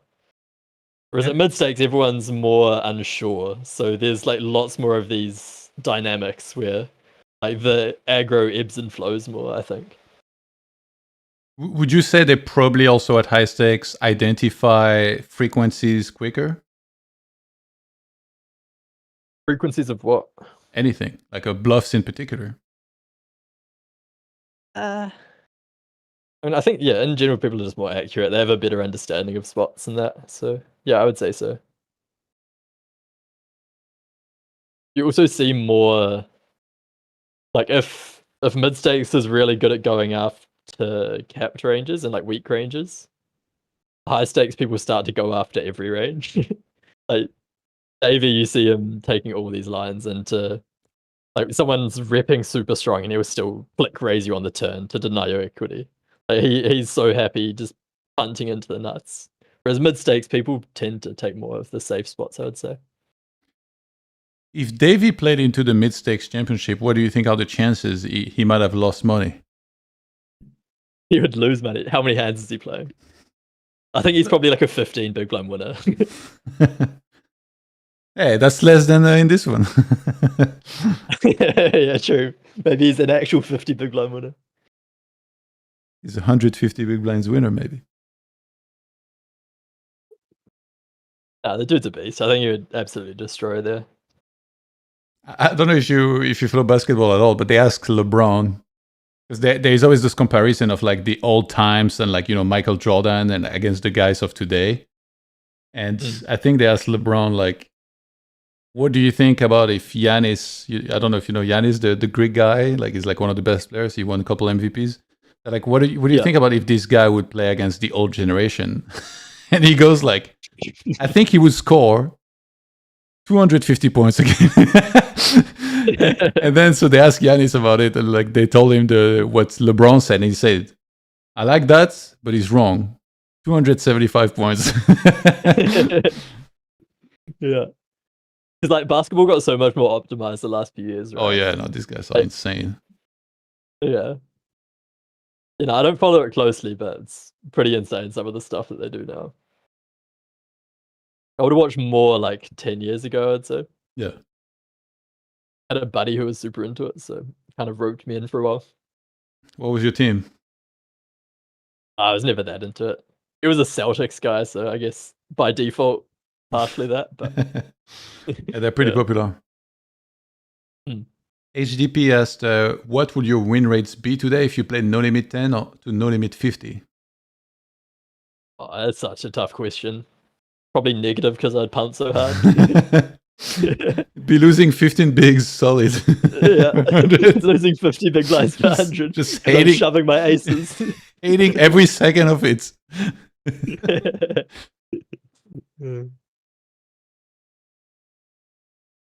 You know, I think like rate's mega high there, but no one's playing that well. So I imagine you can do some pretty big win rates if you're sharp. This lumberjack guy. Where's he on the leaderboard out of interest? Let's see. Pretty high. I mean, only, quote unquote, only 20k up in EV. Actually, there's other players around that area. And he's running even better than that because result wise, some binds above EV. 80. Yeah. Yeah, so must be nice. On the latest update, he did lose 5k in EV and decent volume. Yeah, there's been a lot of hands since this as well. Yeah. Yeah. HDP says that's a humble reply. I expected you to say 30 BB per 100. Nah, Rake less, yes. Post rake, that's 3 BB per 100. I think in order to be actually dialed in there, I need some crazy prop bet going. I just think there's not the market for it. It'd be kind of fun though if you spotted like 10 big blinds per 100 or something. You would ever do a challenge like this? And no, not really, but it'd be kind of interesting to see. Yeah. Like some crusher playing the micros and having to beat it for an absurd win rate. You know what's crazy? It's like I feel like when the content creators that try to do like educational stuff, they do one of those videos like, oh, today I'm going to be playing No Limit 50 and like playing super exploitable and stuff. In a way, you know, I kind of like that they're like trying to teach something out of the box, but at the same time, I'm really thinking like, how applicable is this to most people, really? It's like, we're going to be seeing this and it's going to give us like all the wrong ideas. We're going to get like fancy play syndrome trying to also exploit everybody. It's like, we're going to get run over, you know? Like, we're just going to keep running into the nuts at the wrong time. Yeah, you misapply some idea where they read into a turn timing and decide it's time to punt every time if they act slow or whatever. Like, there's a real good positive message in there, but it's so easy to like misinterpret as well. Yeah, 100%. I think for those games, just like work on playing your value hands better. I think that's the biggest blunders you see. People just way undervaluing hands in certain spots and way overvaluing hands in other spots. I think we probably level ourselves too much. Like I did a coaching session recently where like, actually in No Limit 50, there is this like line right now where people try to disguise their strong hands almost every single hand. It's ridiculous. So much so that like if somebody does like bet check bet, they're like so nutted. It's insane. And they started check raising their over pairs after 3-betting or 4-betting on every board also. It's like wild. So I did a coaching and then I had a hand where like I had aces. And then on the turn it went check. And then like the person reviewing it with me is like, no, like I don't think you understand. Your hand is like a 3-barrel. Like you're also calling a jam. It's like it's worth that much. And me, I'm like, but like the tendencies and stuff, and this guy's in my hand, and I'm trying to get values from like his mid pairs that, you know, will still call with an overcard. And it's like, no, your hand is worth this much. And I'm like, oh, I know, I understand. I like the sound of the coach. Yeah. Like, I think at mid stakes, a lot of people don't understand that you're just meant to get stacked really often. It's poker. Like, you will get stacked a lot of the time, and it's just part of the game. I probably shouldn't tell that story, actually. I have a friend who try to dodge every cooler, but just get stacked. It's part of it. Yeah. Enjoy it. Enjoy it a lot when it happens you're in favor of you, and try not to be too sad when you get coolered. Yeah, I had the same many Especially times. In like 4-bet pots. Yeah, exactly. Like if you hit top pair in a 4-bet pot, you probably just give your money a little bit of a funeral before putting it all in the middle.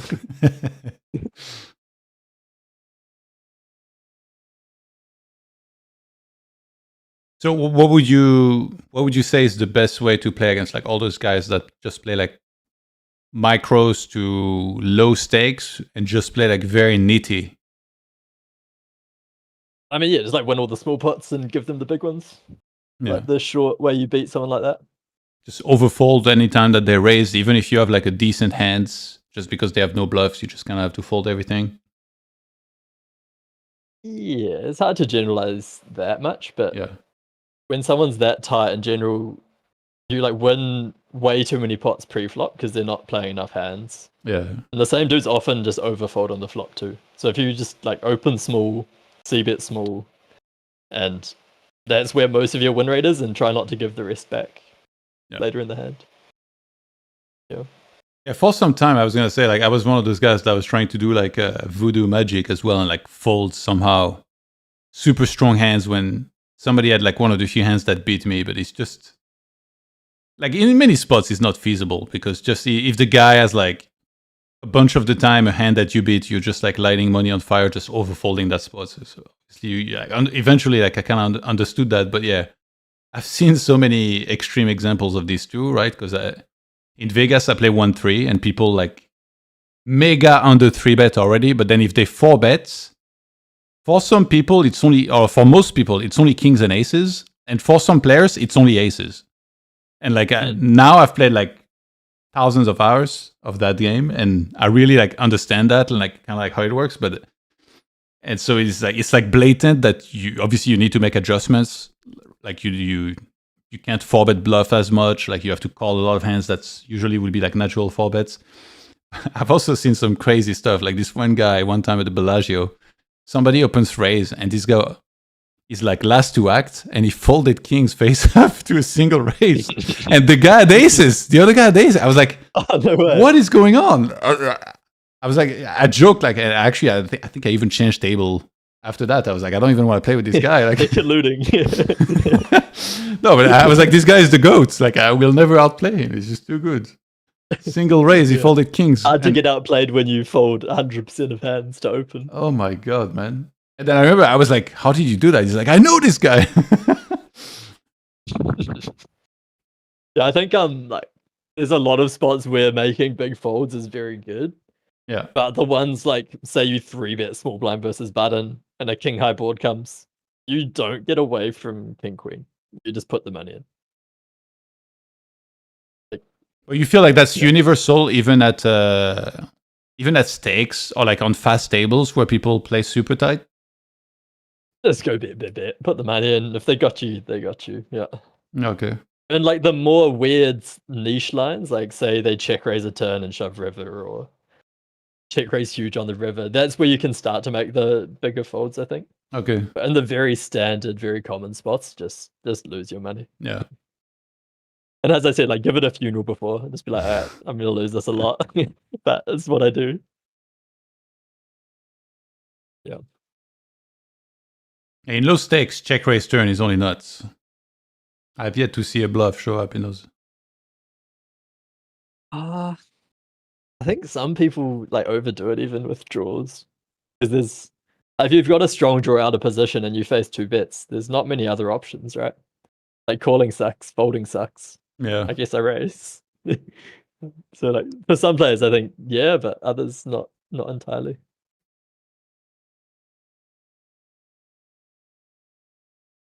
Let's see Davey play this one. What would you say, like low stakes or micro stakes players, what do you think they should prioritize? Like, because I feel like a lot of players, they are like, at those stakes, they are not full time, so they have limited time to put into poker. Then what, do you have any advice, like balance wise, studying to playing? Yeah, I would say study a lot. Study early in your career is always going to be worth way more than playing. Yeah. So it's also about having fun though. So yeah. I think a decent way to do it's boot up a few tables, play for an hour, stop and look at all the interesting hands. So like 2-hour session, you play an hour, you study an hour. And if you do that for a year, you're going to get so much better at poker. How about like note At the same time though. Sorry, go ahead. At the same time though, if your goal is to just have fun playing poker, just play poker and have fun. Like it's what you're in it for, right? If you're trying to become the best, you should be studying a ton. If you are just playing for a bit of fun and want to break even, you can probably do that by just playing. How about note taking when studying? Like, I wonder the players that got very good, like were they just full-time players that somehow obsessed over the game and studied crazy amounts? That's kind of like the vibe I'm getting sometimes. So they were like super invested in it. But like, if you're not a full-time player, you have limited time. And then in the time that you study, like for me personally, I find it hard to sometimes remember very well what I studied or like memorize it. I don't know if I'm, maybe I'm just stupid or whatever. Yeah, but I like, would say memorizing is a very small part of poker. Like you'll never memorize. so it's more all about the understanding, strategies. because then if you understand it, Yeah. it's something you know. Okay. 100%. Yeah. Yeah. I would say spend an hour on one sim, not a minute on 60 sims. Yeah. If that's how you study. Yeah. Or like an hour on one hand is better than clicking through lots of hands quickly. Yeah, because I do a bunch of coaching, or I get coaching like pretty regularly, and I feel like if I don't take notes, because we go over a lot of things, so maybe it's just too much information at once. But yeah, if I don't take notes, Yep. I forget a lot of the stuff that we went over. So I try to take a lot of notes, and sometimes I review it. And sometimes it's weird, like I'm on the street and randomly I'll remember like what I studied, and I start thinking like very deeply about it. But Yeah. sometimes I don't think about it at all, and like those are like the ones that I'm more likely to like forget. Yeah, the way I learned the game was I actually wouldn't study hands I played. I would just study one spot at a time. So, Okay. for example, like I 3-bet small blind button calls, and I will spend a week on king high boards. And then you don't understand a lot of spots in the game, but when a king high board comes out in that spot, you know damn well how to play it. That's your territory. And That's where I live. oh, what is this? A great This is a weird escalation. sideline. Yeah. That is an insane hand. What's he ripping? Sheesh. King Jack.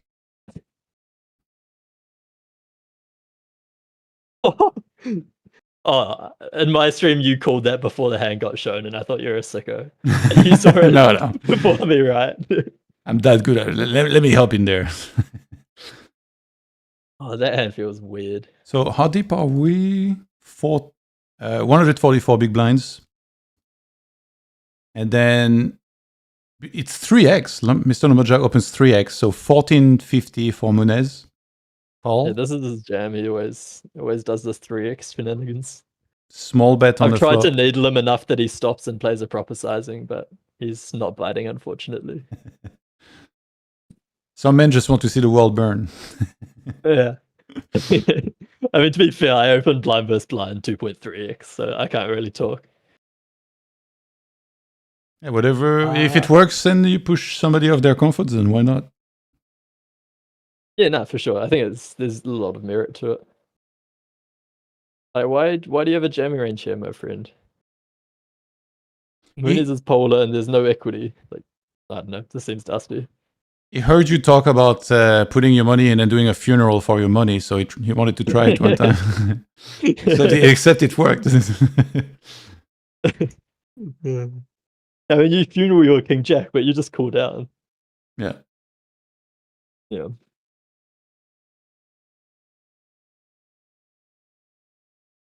Yeah, no, but with the study stuff, I would say just like focus on one thing at a time. I think a bigger thing a lot of people do wrong is like if they get a coaching on hand histories, for example, you'll cover like 20 different spots. Yeah. And I feel like you actually don't learn from that because you like learn a little bit about a lot of spots, but it doesn't actually improve your understanding in any. But then, so how do you focus on king high boards then? Like do you have a system where you do like, okay, king nine deuce rainbow, or like two broadways? King 9 2, I'm gonna see bet like small on flop pretty much always in that spot. And then you look at the different runouts, like how do I play all the different turns? What sort of sizings do I use? What sort of hands do I bet? How does a check line look?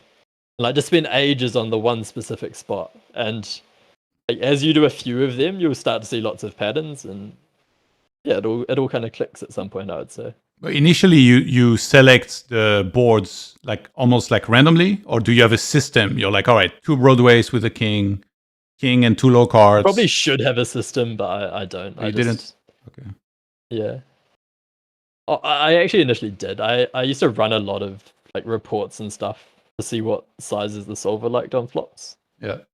These days, I kind of don't care what the solver thinks about the EV anymore, and I just play a strategy.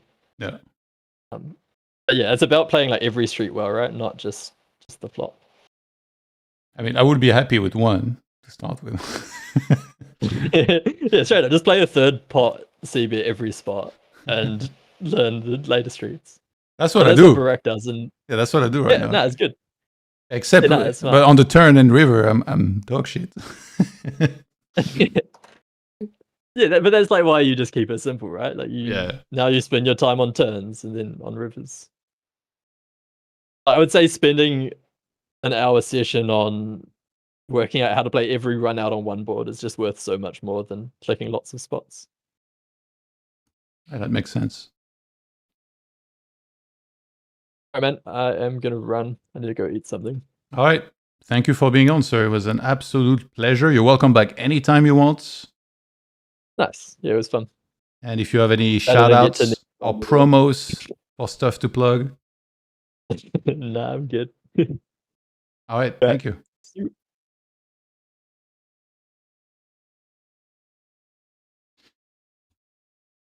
Well, that was really nice. Shout outs to Mr. Tim for joining us. Shared a lot of great stuff. Yeah, unfortunately, HDP, not quite fast enough. I missed your question for a second. Fortunately, he responded to a lot of those. So yeah, absolute pleasure meeting Tim, and then yeah, all of the guests that we had. I think that's probably going to be it for me. I also kind of want to get foods. Yeah, I had a late lunch scheduled today, actually, so I ate late, and then I was kind of in limbo, stuck between do I go live and like not many tables were going. And then I ended up going to the gym, coming back, and then I haven't had food since, so I'm kind of famished. But solid stream. Solid stream, solid viewers. Much love to you guys for joining.